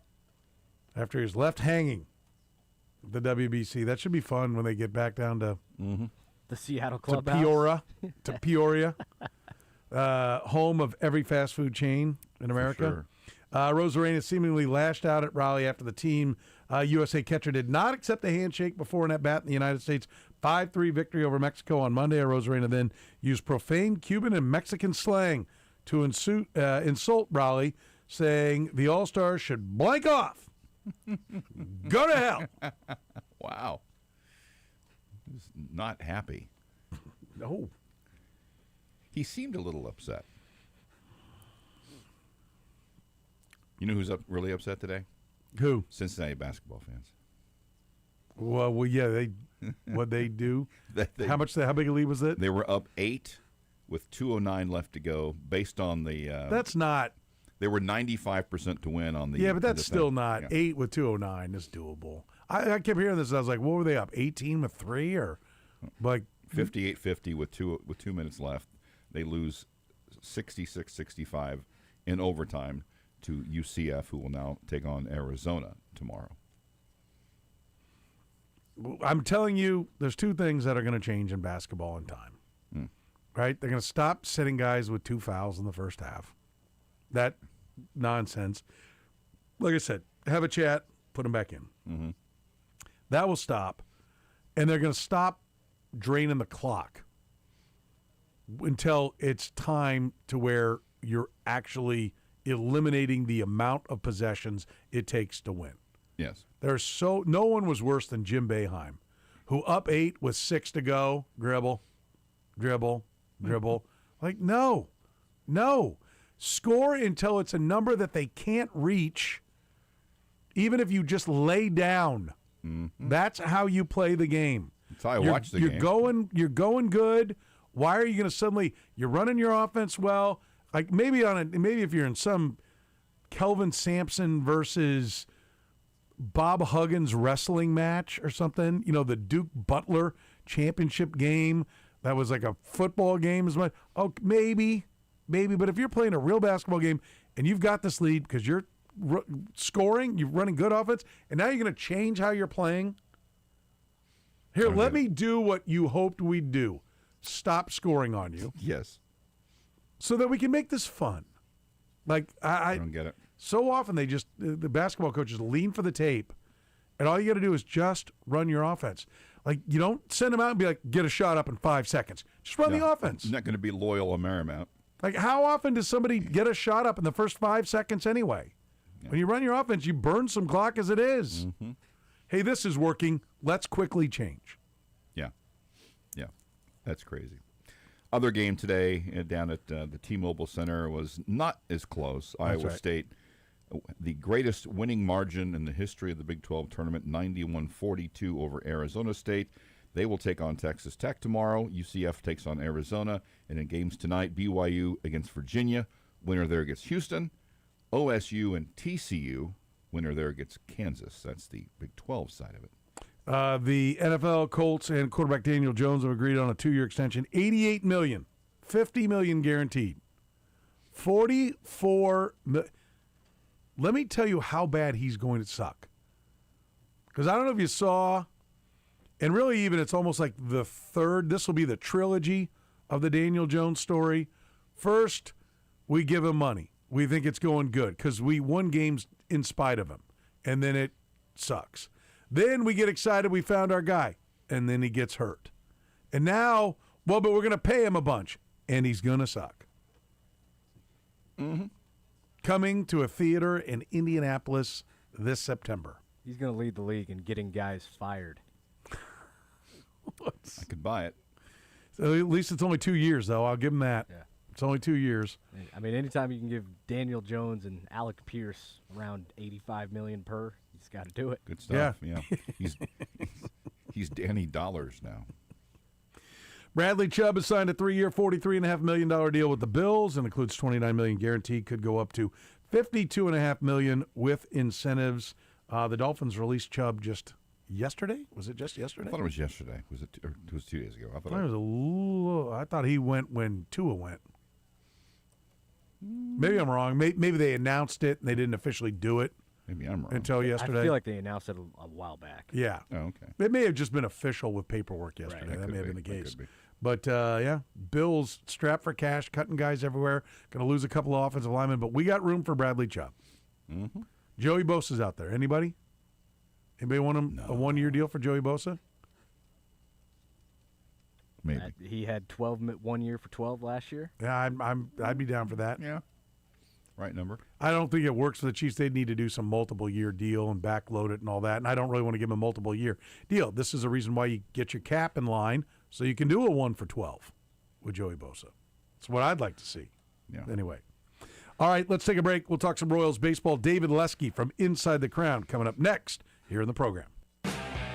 Kurtis Seaboldt. They Mizzou'd more than Mizzou can even Mizzou, right? On the program, weekdays from 2 to 6 on Sports Radio 810 WHB. Gary Joslin, Kansas City's best when it comes to getting you a ring, maybe a bracelet, maybe a necklace.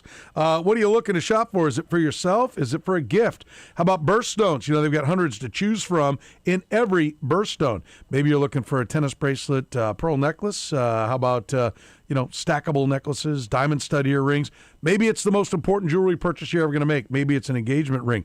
Unique styles, the most scintillating diamonds. If Gary wouldn't put it on his own wife's finger, he will not have it in his store. You're getting the best jewelry at a fair price. Proud to be known as a mom-and-pop jewelry store, because all those things you can buy at Joslin's, you can also get an appraisal there. If you need that for your homeowner's insurance, they're happy to do that. How about cleaning your ring? I'll tell you what, never had a shinier ring than I went to Joslin's. How about repairs? They've done tens of thousands. They are truly a full-service mom-and-pop jewelry store. The mom and pop is mom and pop work right there at Joslin's Jewelry, as does their daughter. Family business, locally owned and operated. Some of the employees have been with Gary for over 30 years. They're experts in everything that deals with jewelry.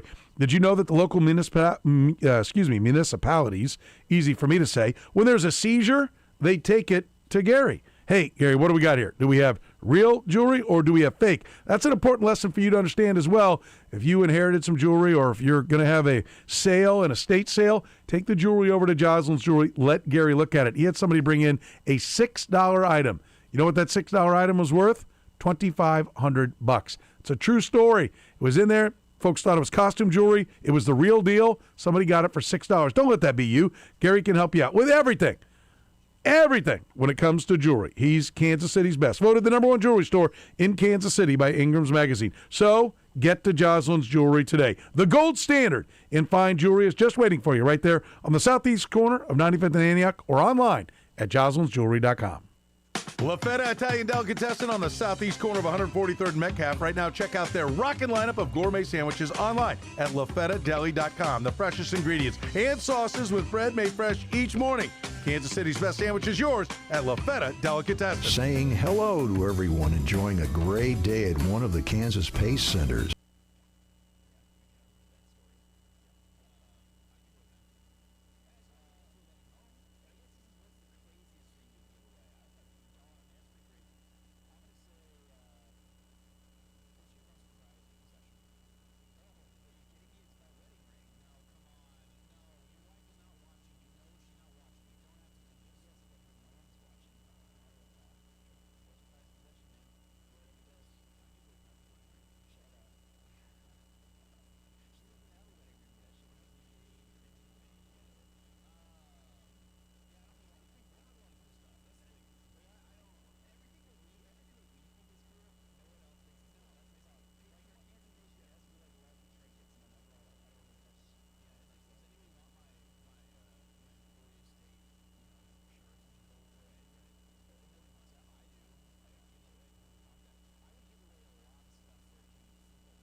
He's taken Larry King to a Prince concert. He's eaten Dairy Queen while watching a Duke game. Certainly Duke is Duke. He's seen The Princess Bride with his friend Earl. Inconceivable. Yeah, it's safe to say he's obsessed with the Royals. From inside the Crown, it's David Lesky on the program.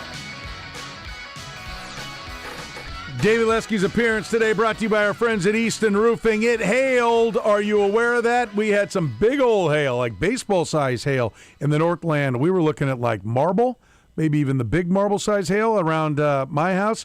That means a lot of damaged roofs. Let me tell you something. Easton Roofing is there for you. Let me give you a nugget here from our friends at Easton Roofing, though. If you don't have a leak, you may still have damage. And likewise, if you have damage, it doesn't mean that you've got a leak, right? So trust me, there's a lot of people with damage. Easton Roofing will get to you as fast as they possibly can. But if you have a leak, make sure you let them know you have a leak. If you don't have a leak, just stay calm. They're going to get to you, and they will give you the absolute best service you can get. Founded on integrity. Look, there's going to be a lot of those knock-on-door roofing people coming around telling everybody, oh, let's go get the insurance. Let's go get it. Listen, Easton Roofing works with the insurance companies. They're experts on the insurance company. They'll partner with you and your insurance company to make sure everything gets done right. That's an important part of the equation. Easton Roofing has been in business for 15-plus years, locally owned and operated. Easton Roofing has you covered. No payment collected until you're 100% satisfied. Get on the schedule as fast as you can with Easton Roofing. They're online at eastonroofing.com. That's eastonroofing.com, or you can call 913-257-5426. Again, they are very busy for a reason. It's your most trusted source when it comes to fixing those roofs. If you've got a problem, let Easton Roofing know.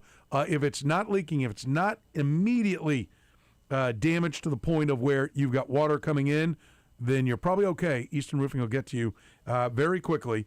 Just go right now to eastonroofing.com. That's eastonroofing.com. Let them work with you and your insurance company and get everything squared away. We will work with David Lesky right now here in the program. David, how are you, sir? I am good. How are you doing? Good. Other than the fact that I'm not a big fan of the way the WBC is being handled by a group of individuals that didn't even know what the rules were on how to advance. You can't prove they didn't know that because that video is no longer out on the internet. Yeah. So God bless. How childish is that? It's only on countless Twitter feeds. Yeah. No. It's AI, Curtis. All right. Let's. Well, that's true. Good. I thought about that. Yeah. It's funny because I hadn't seen that before, and it was apparently yesterday morning's interview, so like it kind of went under the radar. But when they put in Yarbrough, and like, look, Ryan Yarbrough did some really fun things for the Royals. He was good for the Royals for 3 months in 2023. I have nothing against Ryan Yarbrough, but why? Why are you putting him in? And I thought to myself, I thought, does DeRosa think that they've clinched? And I was kind of joking in my head. But apparently I should not have been joking, and he did think that they had clinched. I don't know how close you're watching, but it sort of sounded like he forgot Mason Miller was in the bullpen too.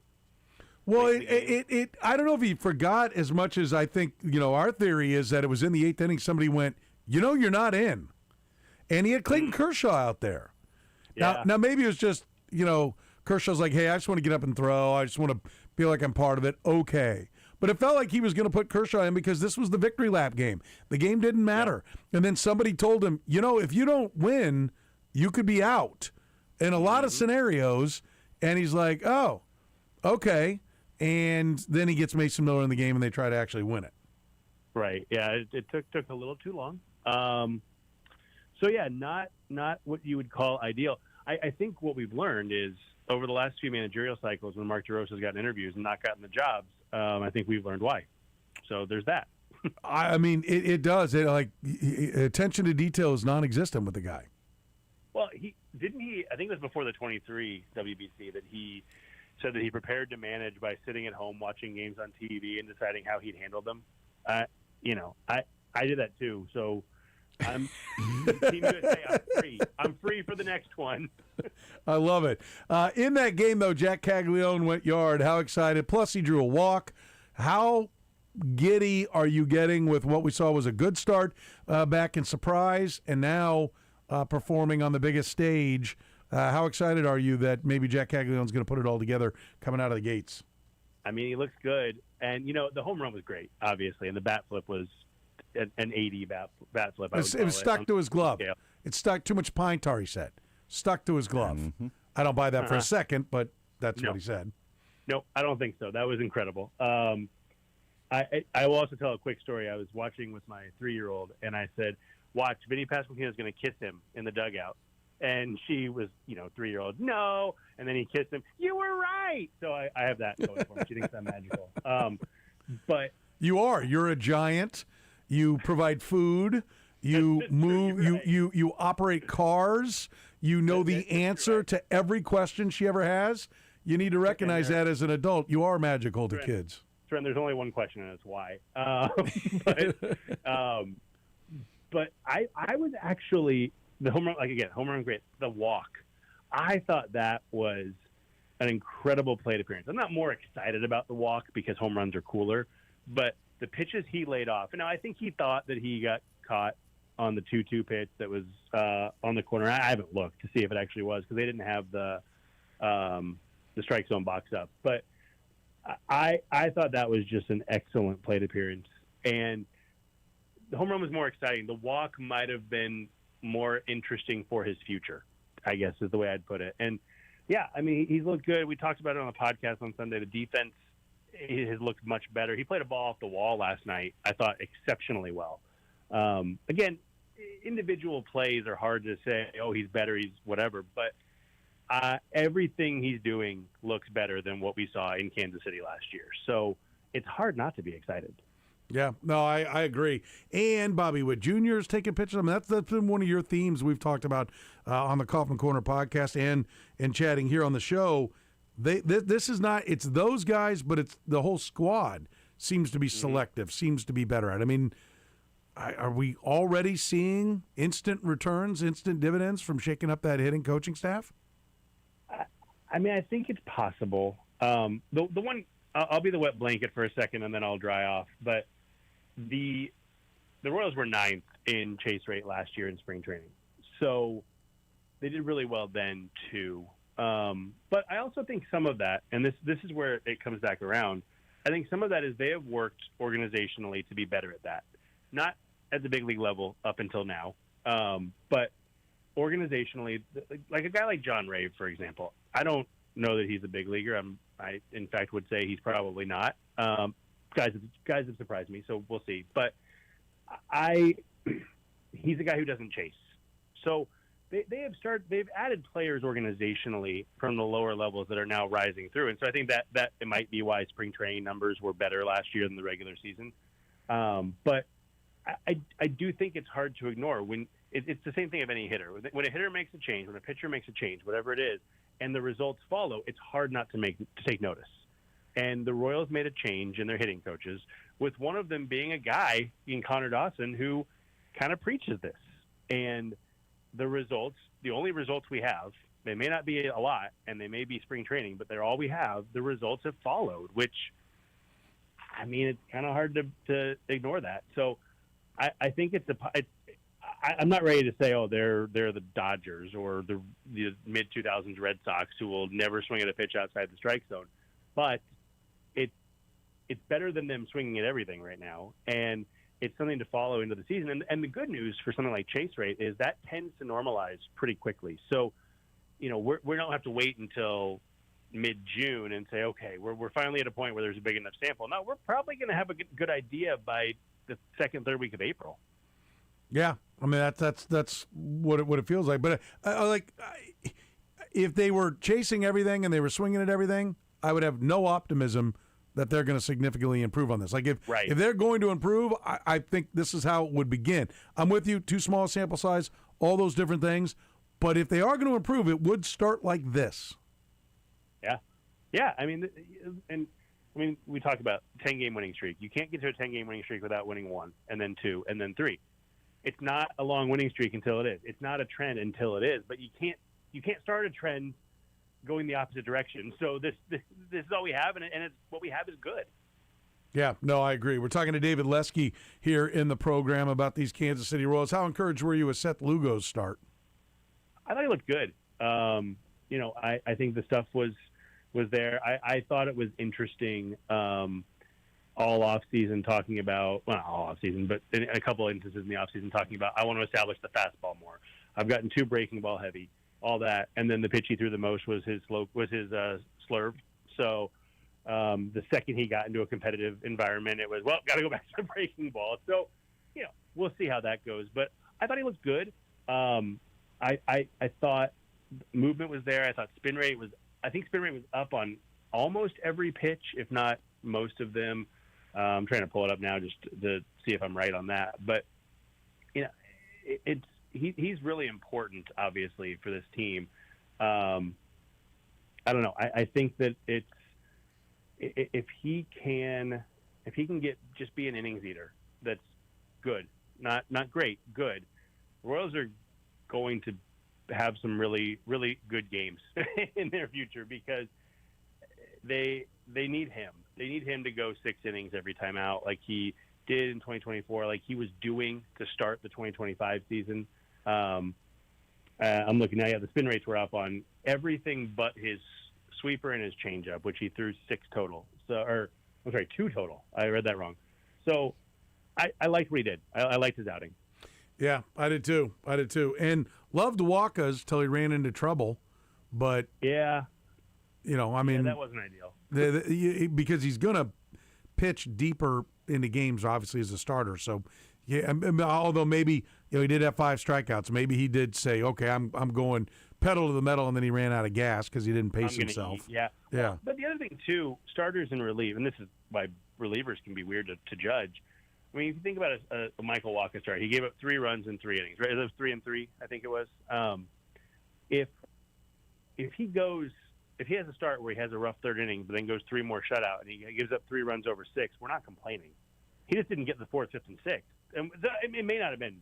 He may have struggled. He may have continued to struggle. So I can't say that. But starters have a chance to have a bad inning and redeem their outing. Relievers don't. And as a reliever, his 3rd inning of work was a problem. And I mean, it didn't hurt the team ultimately, but I do think that's worth noting that typically he would have time to recover from that. He just didn't in this one. And then what do we say about Bob? I mean, defense, amazing, roping doubles, hustle doubles, stealing bases, taking walks.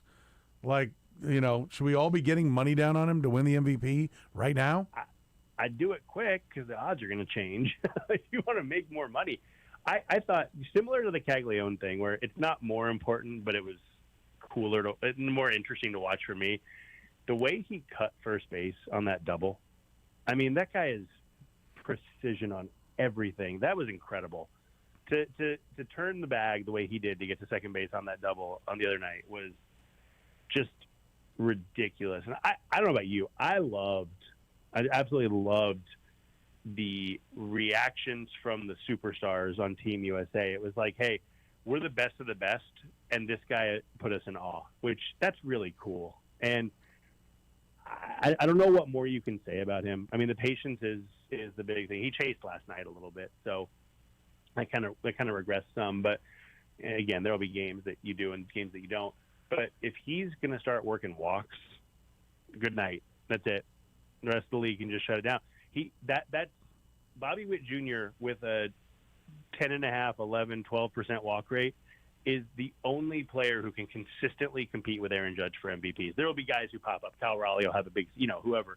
But Bobby Witt Jr. with a walk rate is every bit the player Aaron Judge is on a value perspective and will compete for MVPs every single year. It won't be Aaron Judge's award and whoever's second if Bobby Witt can do that. And I'm looking, I don't know where it was before this week, but Aaron Judge right now plus 185, Bobby plus 450, Cal Raleigh plus 700. That's how he's as big a gap between second and third as there is between second and first. But you got to remember, Cal Raleigh's got some beef now, so he's got to spend time mending some fences with the Rosarena. So Yeah, he doesn't have time to win MVP. Yeah, I do think that is Judge is old and Cal Raleigh's a catcher. Bobby plays shortstop. Yeah. That's not a no wear and tear position either, but I do think there's some value there. And his team's less likely to be probably in the World Series than the other two, maybe. What is Yankees. that? Well, I mean, it's. I guess that's true. It's a regular season award, or have the best record in baseball, to have a truly dominant season. But I will argue on the Bobby MVP front. Even I think people in general, the Royals winning 88 games, I don't think would surprise anybody in Kansas City or surprise anybody who really follows baseball. But the Royals winning 88 games would be seen as a huge accomplishment, whereas the Yankees winning 88 games, whatever. The Mariners at this point maybe, even though they only won 90 last year, I think. I think he has the benefit of the Royals don't have to be as good as the other two for them to make more national noise. Well, I don't think Cal Raleigh's going to hit 60 home runs again. Hey, you got to warn me before you give a hot take like that. Yeah. Please. I don't think he's going to. So, like, it's going to be tough for, this year to look as good as last year for him. So, I think that bodes well. I mean, I think Bobby may not. I'm not saying this is easy money and it's a lock and he can't possibly lose it. I'm just saying there is a lot of value, I think, in putting a couple of bucks down. 4 plus 450. I mean, 4.5 to 1. It's really not enough to bet it. I'll be honest with you. I mean, you want to be looking more for 10 to 1, 12 to 1, 15 to 1. The long shots that you put a couple bucks on that come in and pay off. But if you just want to have a fun bet that you can follow all year and give you another reason to root for him, I do think there is logic behind why this will work. Why it's a pretty good chance that he's going to factor into it right to the very end. So I don't know. And I wonder. And it's fun. It is fun. It is fun. I wonder with Raleigh. I mean, he's caught 1,000 innings each of the last 3 years and 917 the year before. I don't know I'm trying to find his postseason innings, but I wonder what the follow up to the 3,000 inning catching seasons is. And we saw it with Salvador Perez, but it was kind of before he started hitting for power. So I don't know.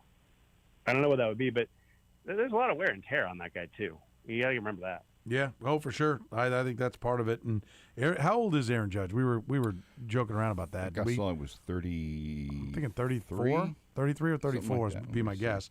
So he came up late, so he's a little bit older than you'd think. Yeah, he was 27 when he finally got to the big league. So, but 25 when he got to the big league. He was 25. I thought he was 27.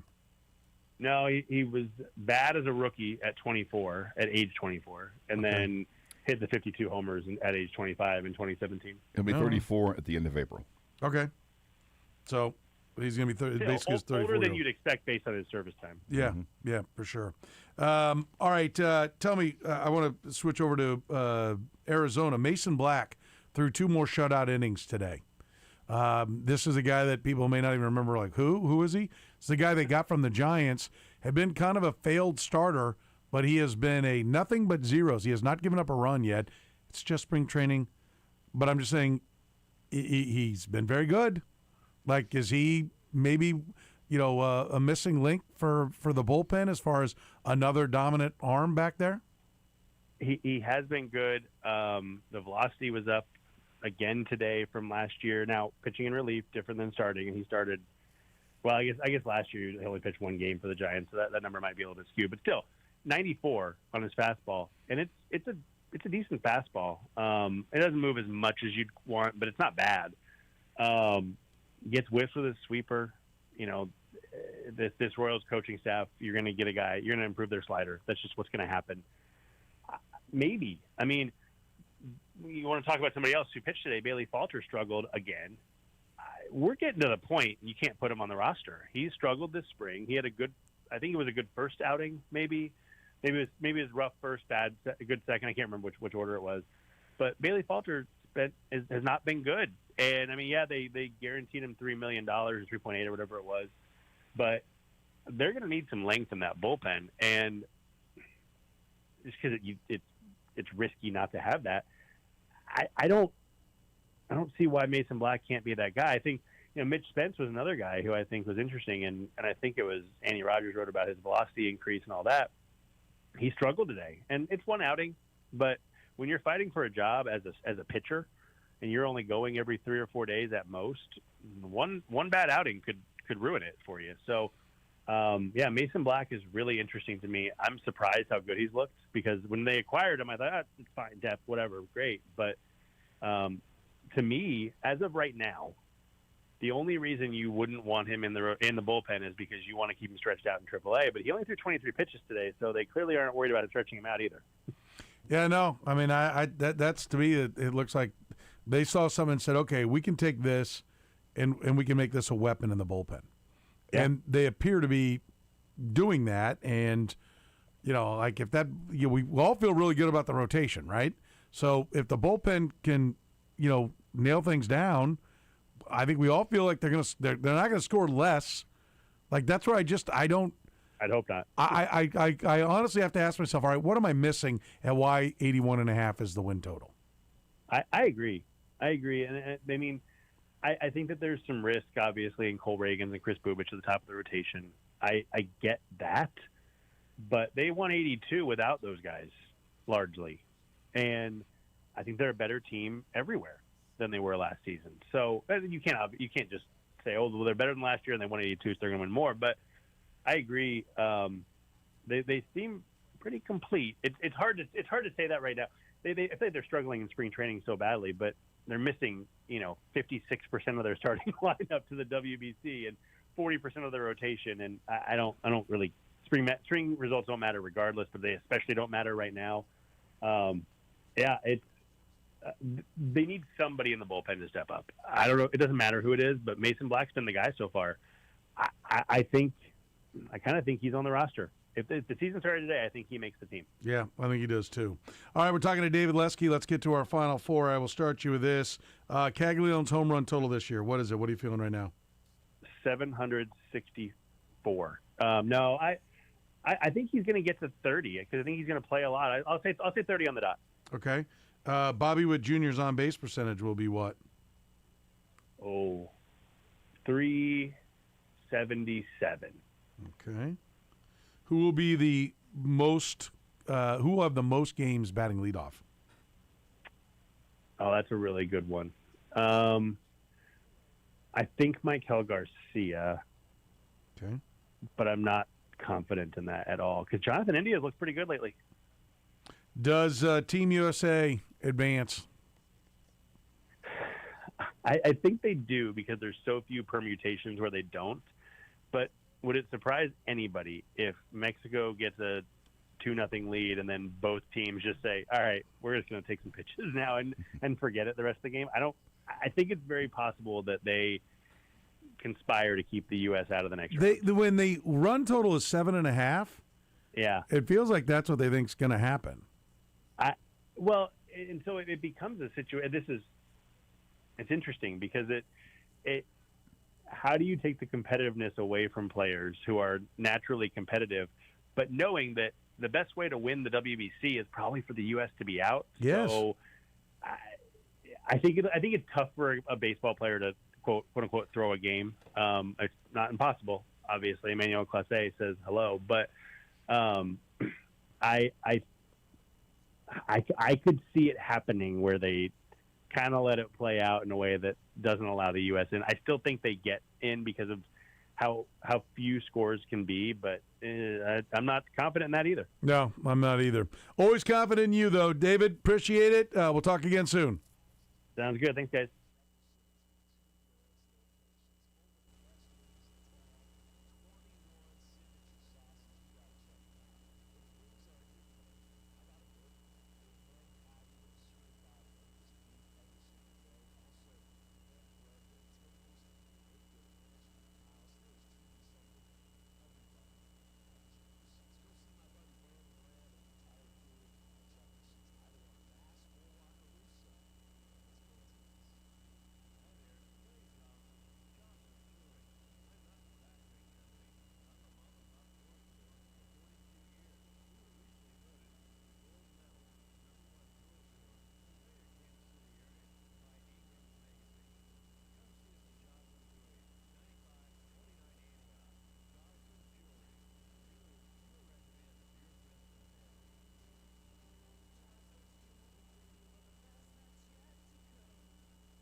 But first, the La Feta Delicatessen end of the hour answer. Before Bam Adebayo, who held the record for most points in a game by a player who averaged 16 a game or fewer for his career? Ooh, no idea. 1984, 58 from Seattle's downtown Freddie Brown. Wow. Averaged 14.6 in his career. Wow, and this was, 25 more than that? Yes. So, holy cow. La Feta Delicatessen, don't forget they're going to be closed Monday through Thursday next week, spring break, so they'll be down. But they're open tonight. Go get their incredible line of sandwiches right now. LaFetaDeli.com. They're 143rd and Metcalf on the southeast corner. Adam and his staff are awesome. All kinds of great imported treats as well. Check those out at La Feta Delicatessen, La Feta Italian Delicatessen. Speaking of out, Bobby Hurley. He's out at ASU. Did he make the flight back to Tempe? I know. They made the move. He got blown out today. Biggest loss in the history of the Big 12 tournament, right? By 6 points. That was enough. He was there from 16 to 26. So that would be, 11 years? Yep. 11 years. He made 3 NCAA tournament appearances. Hasn't made one for 4 years. The last 3 years hasn't made it. So it was 4 years ago that he made it. Never made it past the round of 64. No one, if you're going to pay kids and you're going to live in Tempe, they're never winning.